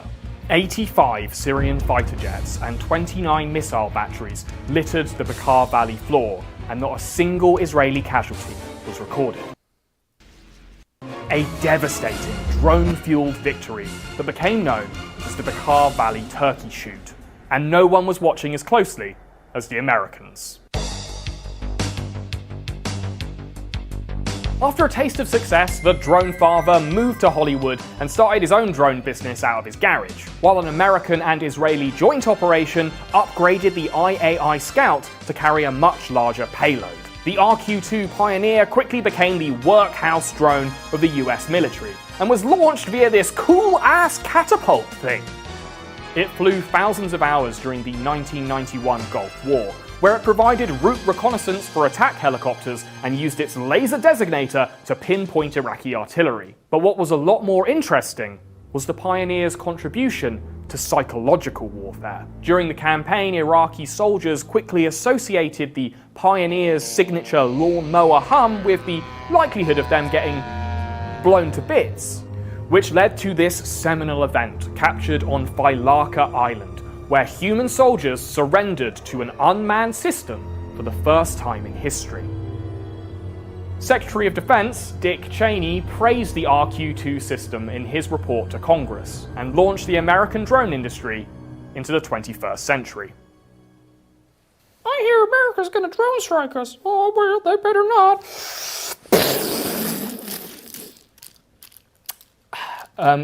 Okay, here's the part of the video where it's going to get a little sensitive for some people. So, if you're easily offended or have got a permanent hard-on for their troops, maybe skip the next couple minutes or just watch something else. Maybe check out what Mr. Beast is up to. I hear in his latest vid, whoever eats the most diamonds gets to keep them. The Drone Father spent the rest of the 1990s launching new drones into the sky and running his business into the ground. He was later hired by General Atomics, who developed his designs into the first effective combat drone, the MQ-1 Predator. Easily identified by its enormous wingspan, its beluga-like head, and the Hellfire missiles attached to its undercarriage. The Predator was a game-changer. George W. was so excited he couldn't help but blab about it to a crowd when it was still technically a CIA secret. The conflict in Afghanistan has taught us more about the future of our military than a decade of blue ribbon panels and think tank symposiums. The Predator is a good example. This unmanned aerial vehicle is able to circle over enemy forces, gather intelligence, transmit information instantly back to commanders, then fire on targets with extreme accuracy. The brave men and women of our military are rewriting the rules of war with new technologies and old values like courage and honor. Yeah, because nothing says courageous or honourable like sitting in a Nevada-based shipping container and using a joystick to flash fry a Pakistani wedding. Sources conflict over when the first lethal drone strike actually took place. The Atlantic points to the failed assassination of Taliban founder Mullah Omar on October 7, 2001. The strike missed its intended target and instead blew up a car containing 3 of his bodyguards. Omar escaped and remained unsizzled until his death in 2013, which probably occurred in Pakistan and was probably caused by tuberculosis. Sources conflict on that one as well. Over the next 20 years, American drone strikes became a lot more frequent and slightly more accurate, often actually killing their intended target alongside an ever-expanding list of innocent people. Now, unless you've been living in a cave or a plush 2-story compound with a harem full of wives playing Half-Life, then you'll have heard this story. There is proof that Osama bin Laden had a copy of Half-Life. There is no proof that he was playing it when he died. I just like to imagine it that way. By 2012, there were Predator drones loitering above countries that weren't the USA, and they were joined by its $32 million upgrade, the MQ-9 Reaper, which left terrorist-shaped holes in Afghanistan, Yemen, Somalia, and Pakistan. Obama left the White House with a grand total of 563 drone strikes under his belt, compared to the paltry 57 made during the previous administration. In this leaked CIA document, we see how the agency sold the drone program to the former president. Their main argument was that sending in a drone was a lot cheaper and a lot less risky than sending in a SEAL team. America would have you believe that drone strikes aren't war, they just look like it up close.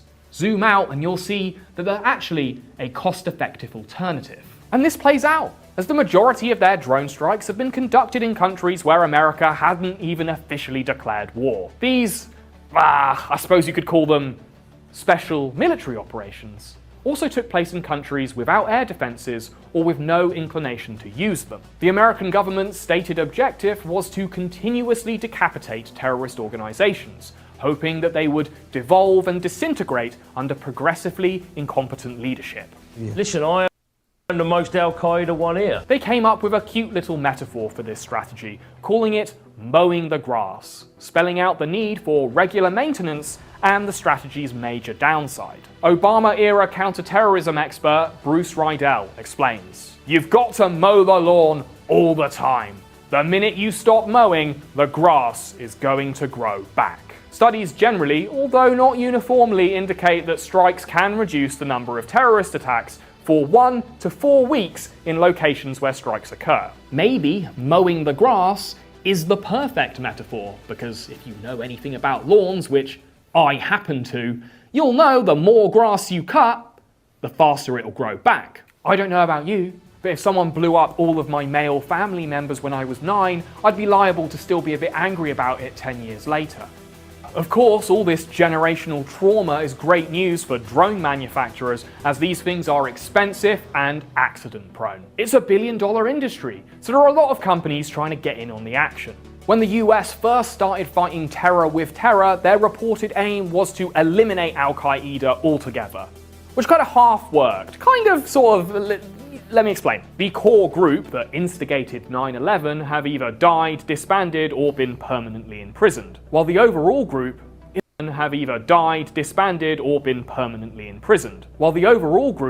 is larger than ever. And empirical research indicates that drone strikes have had no discernible effect on the number of attacks the group conducts. But you know what they say? It's all about location. The number of attacks may not have decreased, but their scale and proximity to America has.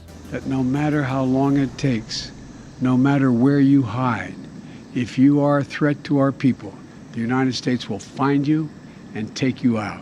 This all being said, the Biden administration has significantly wound down the number of drone strikes. Old Man Joe might not take the White House lawnmower out as much as he used to, but that's because he's getting a load of foreign guys to mow the lawn for him.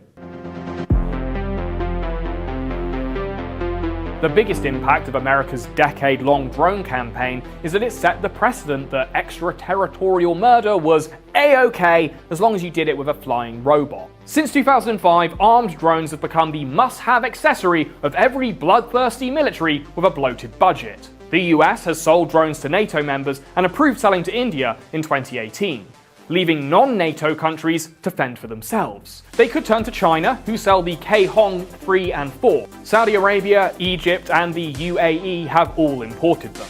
But like the American drones they are mimicking, these Chinese ones come with a hefty price tag. That's fine if you're planning on flying them in a place where they're unlikely to encounter air defenses, but in real, actual war, a fleet of global Hawks, CH-4s or Reapers could be a black hole in your kill squad's budget. War is just like any other business. If you can provide the same service for half the cost, you're going to slay the competition. In April 2016, a new drone took off from a Turkish runway and completely disrupted the industry. The personal project of Selçuk Bayraktar, the son of the company's founder and Turkey's very own budget Elon Musk.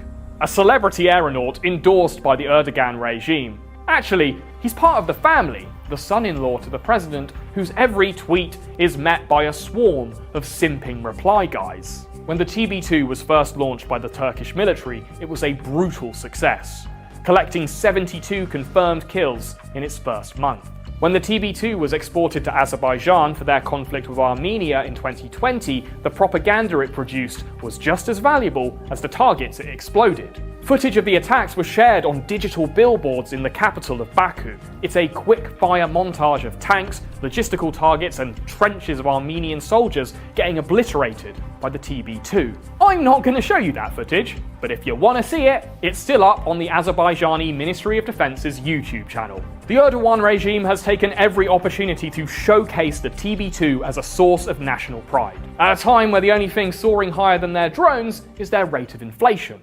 73% of Turkey's young people find their own country as bland and unappealing as the Subway sandwich filling that their country isn't named after.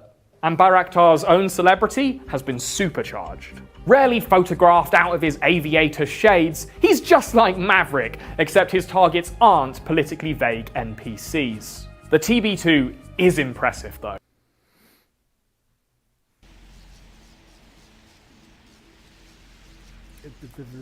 Δεν βλέπω να βρίσκω ένα group chat.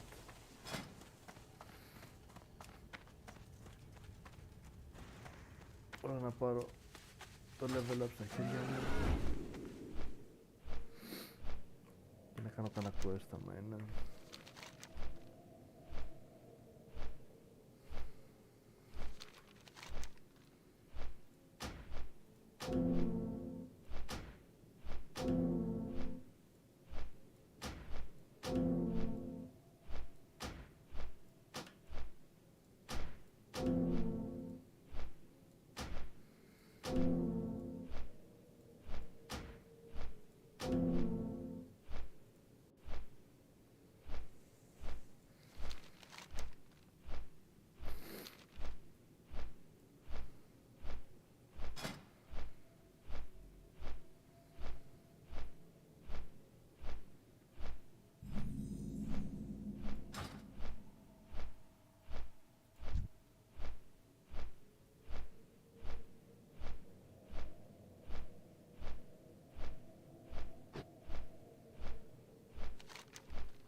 can't invite anyone else.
The Naru have not forgotten us.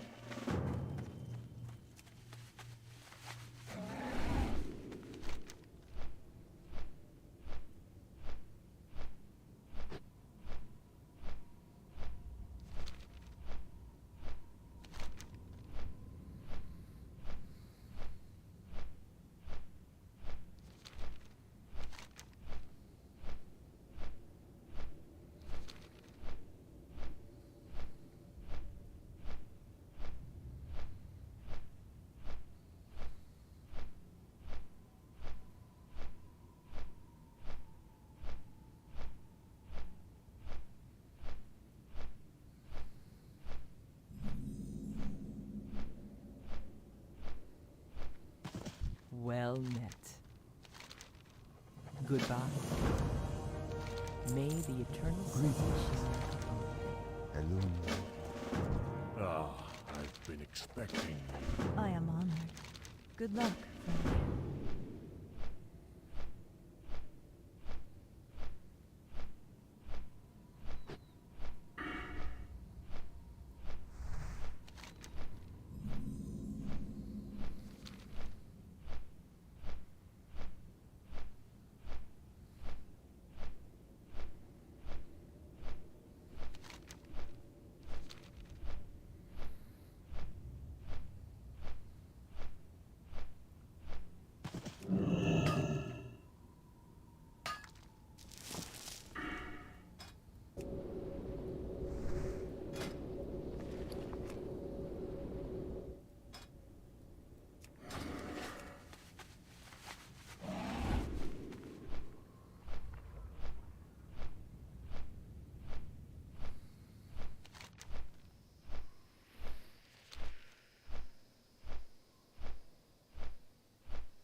What brings you here? God.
Ishnu Allah. Ishnu Allah.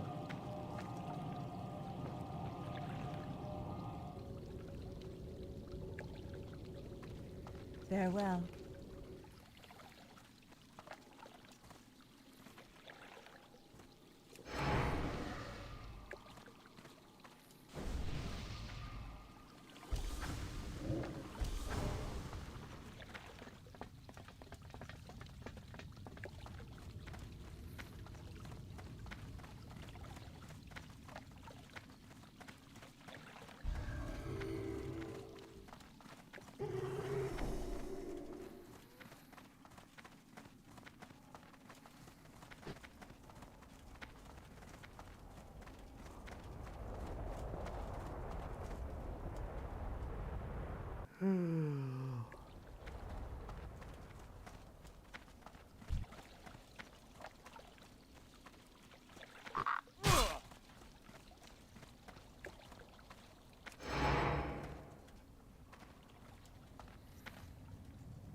Not enough rage. I can't do that yet.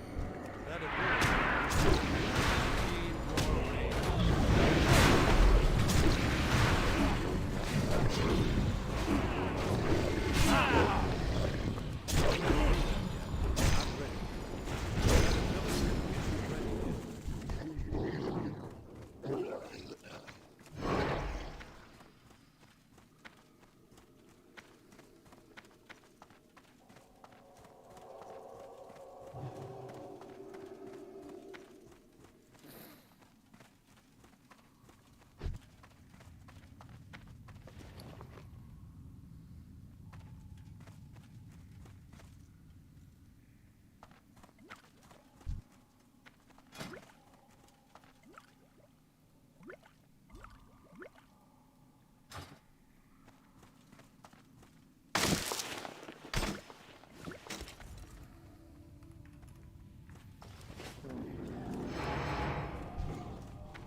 I need to get closer. Ready.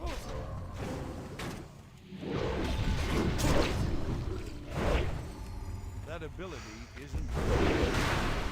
I can't do that yet.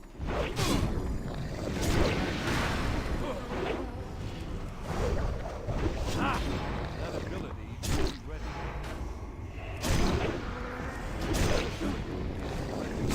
I can't do that yet.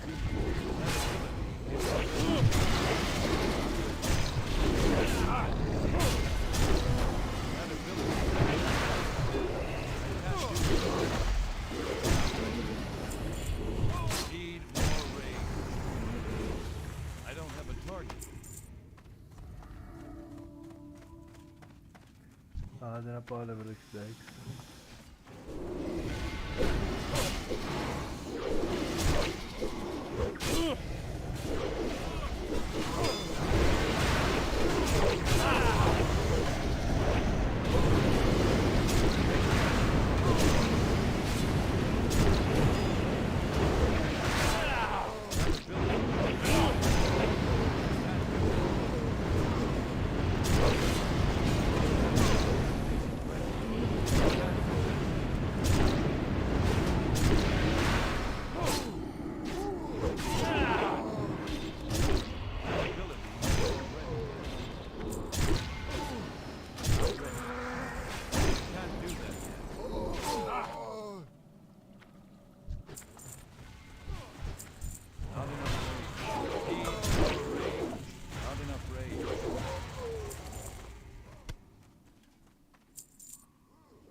ability isn't ready yet.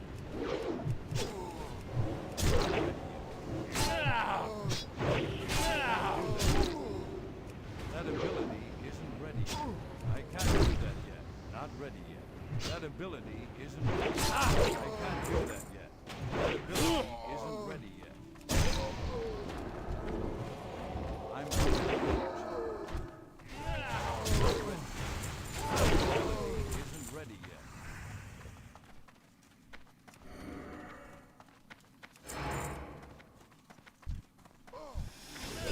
I need to get through.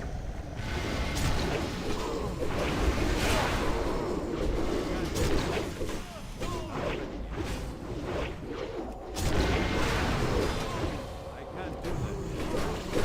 Not ready.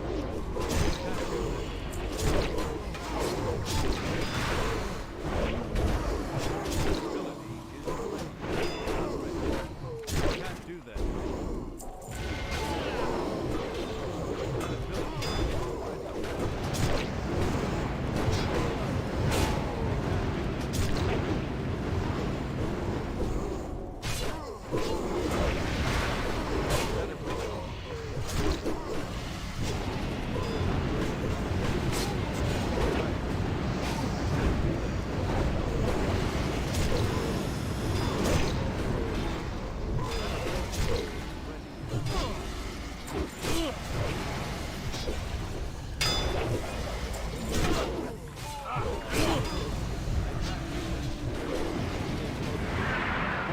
Ability isn't ready. Not ready. I can't do that.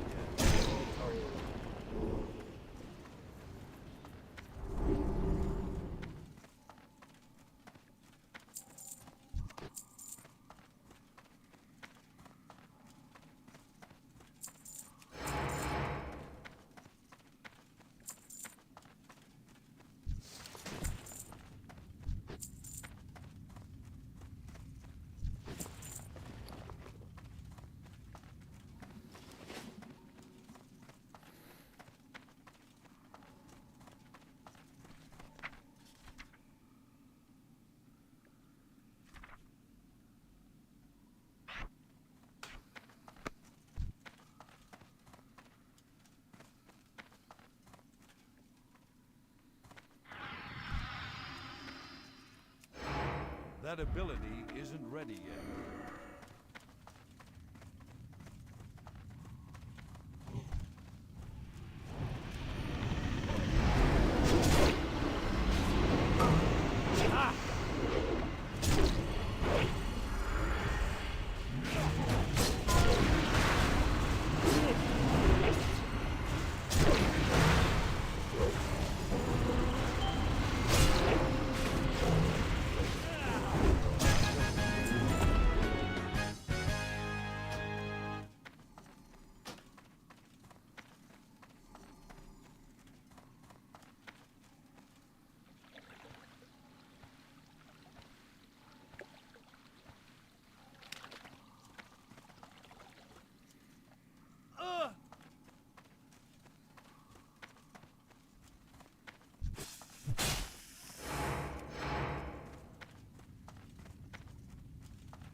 at once.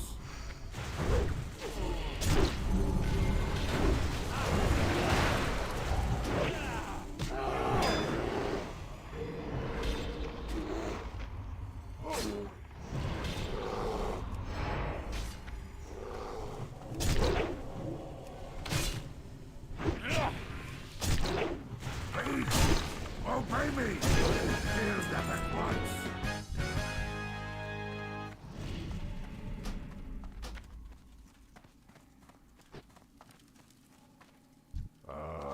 I've been expecting.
I need to get closer.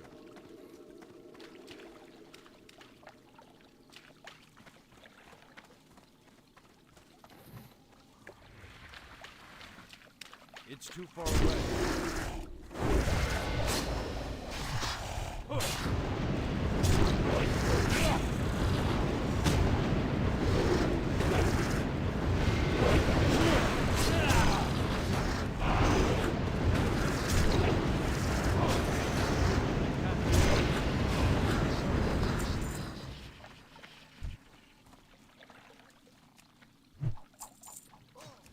ready yet.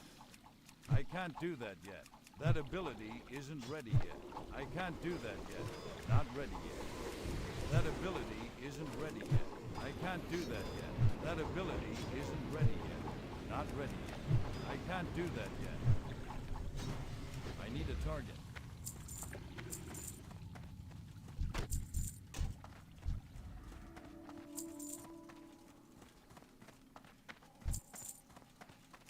That ability isn't ready yet.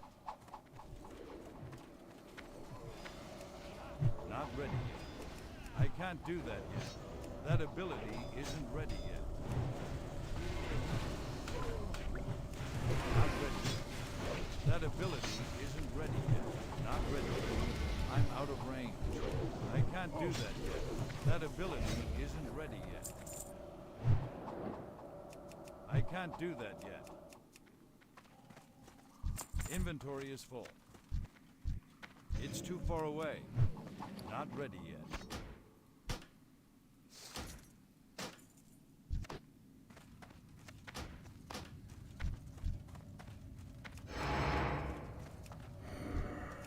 I can't do that yet. Not ready yet. That ability isn't ready yet. I can't do that yet. Not ready yet. That ability isn't ready yet.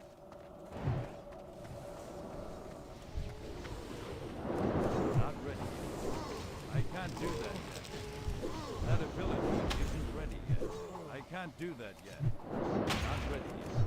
That ability isn't ready yet. I can't do that yet. That ability isn't ready yet.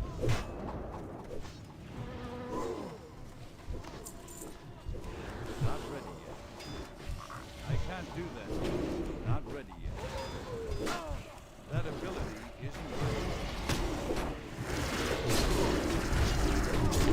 I can't do that yet.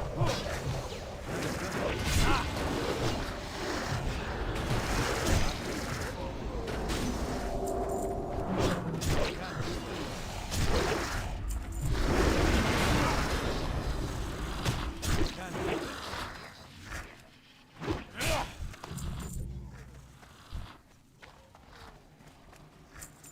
Not ready yet. That ability isn't ready yet. Not ready yet. I can't do that yet. That ability isn't ready yet. I can't do that yet. That ability isn't ready yet. Not ready yet. That ability isn't ready yet. I can't do that yet. Not ready yet. I can't do that yet. That ability isn't ready yet. Not ready yet. That ability isn't ready yet.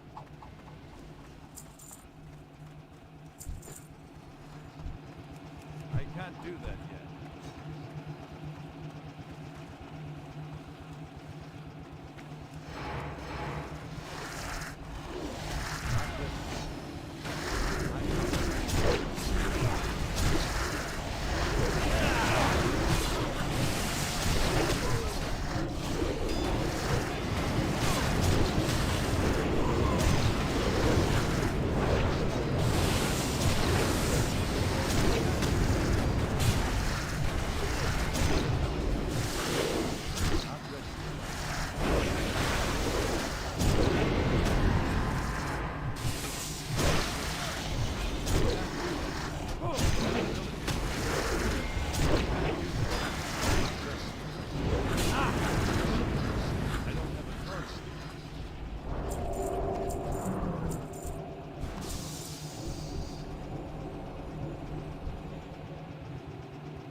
Get closer. Not ready yet. That ability isn't ready yet. I can't do that yet. That ability isn't ready yet. Not ready yet. I can't do that yet. That ability isn't ready yet. Not ready yet. I can't do that yet. That ability isn't ready yet. Not ready yet. I need a target.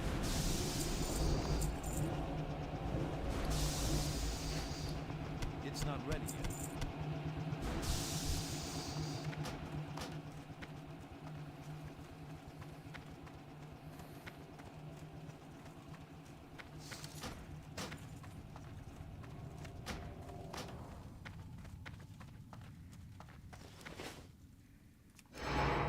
can't do that yet.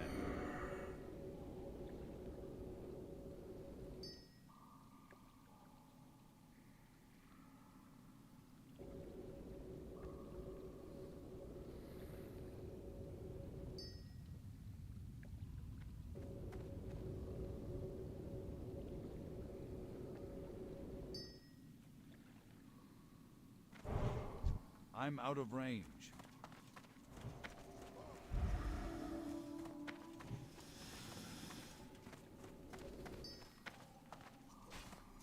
Not ready yet. That ability isn't ready yet. Not ready yet. I can't do that yet.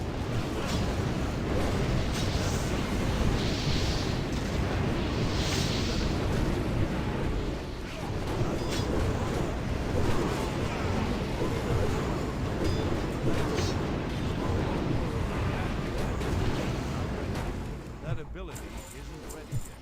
I can't do that yet. Not ready yet. I can't do that yet.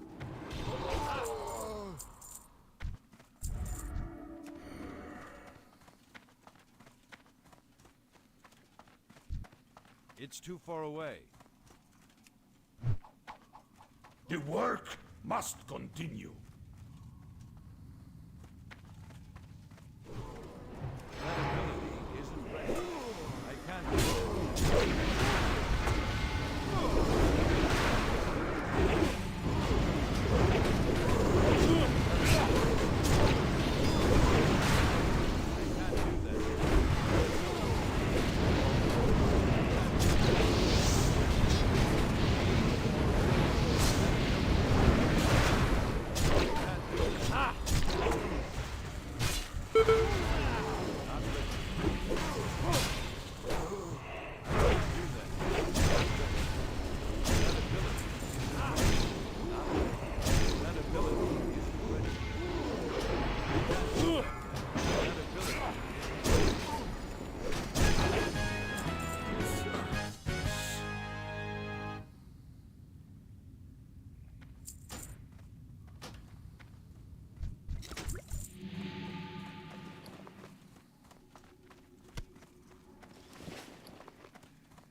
Not enough rage. I can't do that yet. That ability isn't ready yet. Not ready yet. I can't do that yet. Need more rage. That ability. I can't do that yet. Not ready yet. That ability isn't ready. I can't do that yet. Not ready yet. I can't do that yet. That ability isn't ready yet. Not ready yet. That ability isn't ready yet. Not ready yet. I can't do that yet. That ability isn't ready yet. I can't do that yet. Not ready yet. That ability isn't ready yet. Not ready yet. I can't do that yet.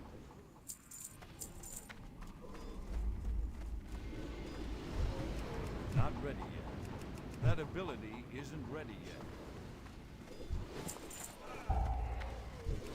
I can't do that yet. Not ready yet.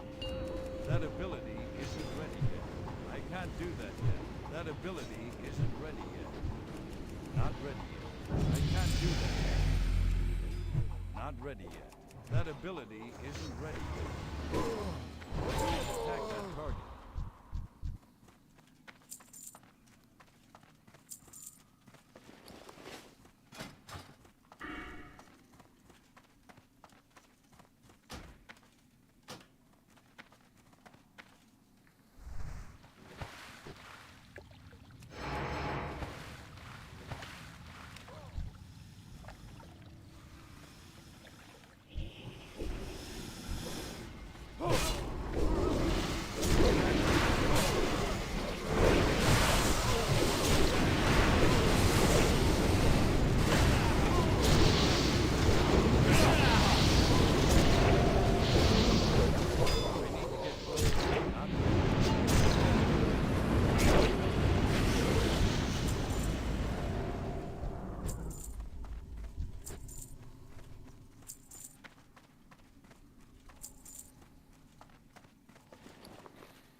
Not ready yet.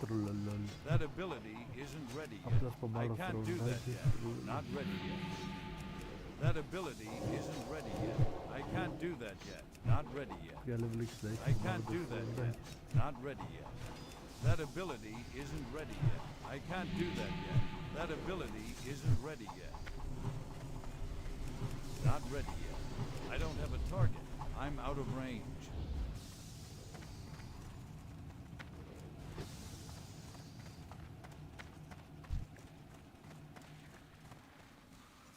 I can't do that yet. Not ready yet. That ability isn't ready yet. Not ready yet. I can't do that yet. That ability isn't ready yet. Not ready yet. That ability isn't ready yet. I can't do that yet. Not ready yet. I can't do that yet. That ability isn't ready yet. Not ready yet. That ability isn't ready yet. I can't do that yet. Not ready yet.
I can't do that yet. That ability isn't ready yet. Not ready yet. I can't do that yet. That ability isn't ready yet. I can't do that yet. Not ready yet. That ability isn't ready yet. Not ready yet. I can't do that yet. That ability isn't ready yet. Not ready yet. I can't do that yet. That ability isn't ready yet. I can't do that yet. Not ready yet. That ability isn't ready yet. Not ready yet. That ability isn't ready yet. I can't do that yet. I can't do that yet. That ability isn't ready yet. Not ready yet. That ability isn't ready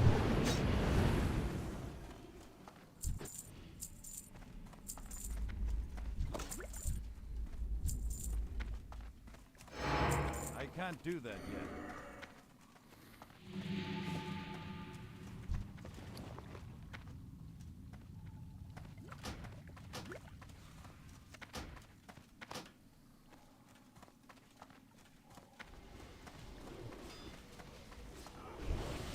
Not ready yet. I can't do that yet. That ability isn't ready yet. I can't do that yet. That ability isn't ready yet. Not ready yet. That ability isn't ready yet. I can't do that yet. I don't have a target.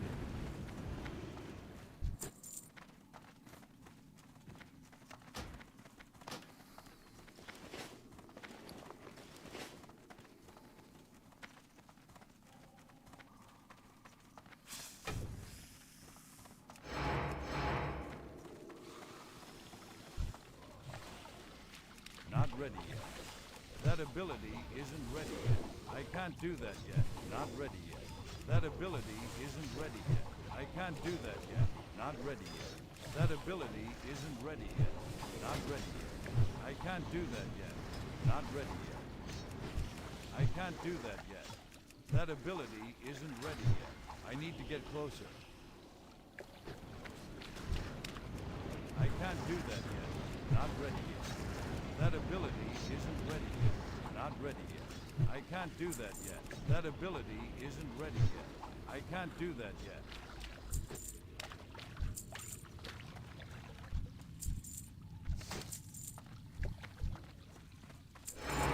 Not ready yet. That ability isn't ready yet. Not ready yet. That ability isn't ready yet. I Holy can't do shit, that apa yet. dia miss That bilang. ability isn't ready yet. Not ready yet. I can't do that yet. Not ready yet. That ability isn't ready yet. I can't do that yet.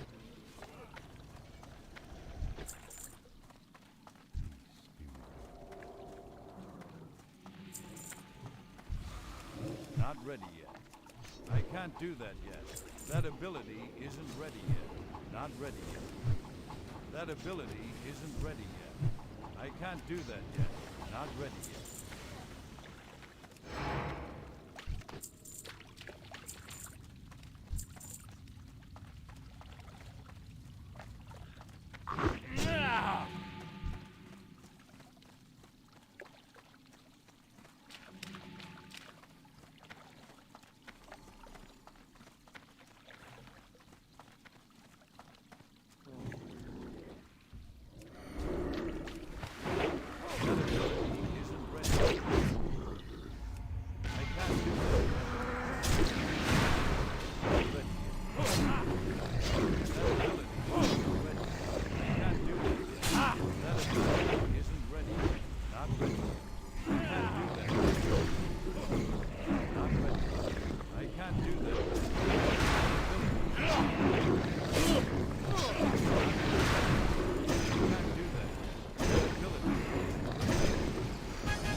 Next level.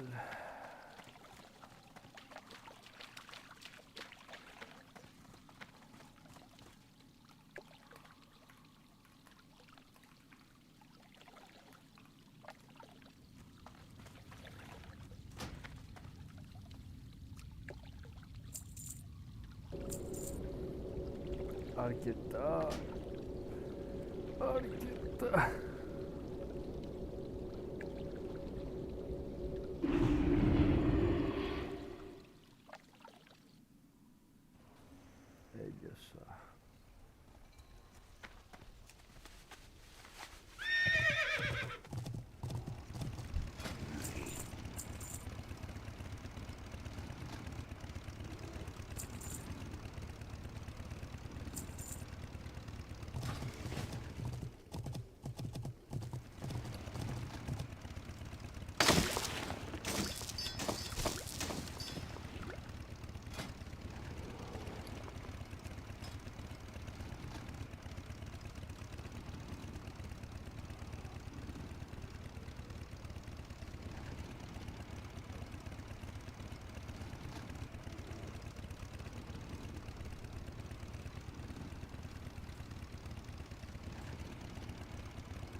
Looking for something specific?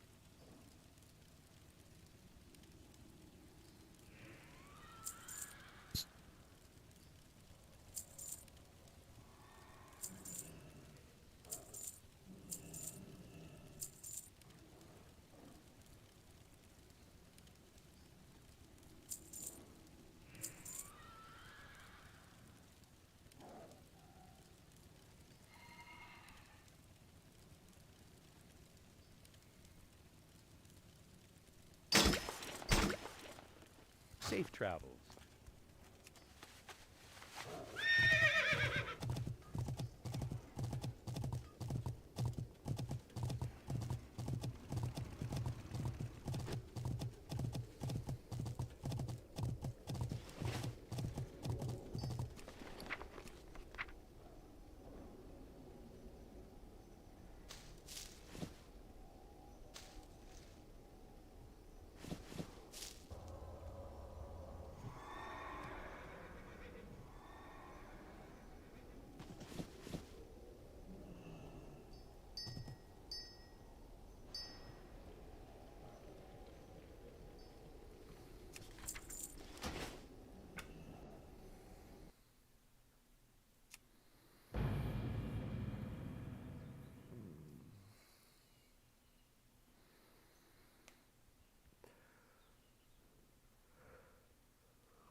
Πούντσατ. Εγώ πάω να την πέσω γιατί την παλεύω άλλο. Τα λέμε αργότερα. Καλή νύχτα.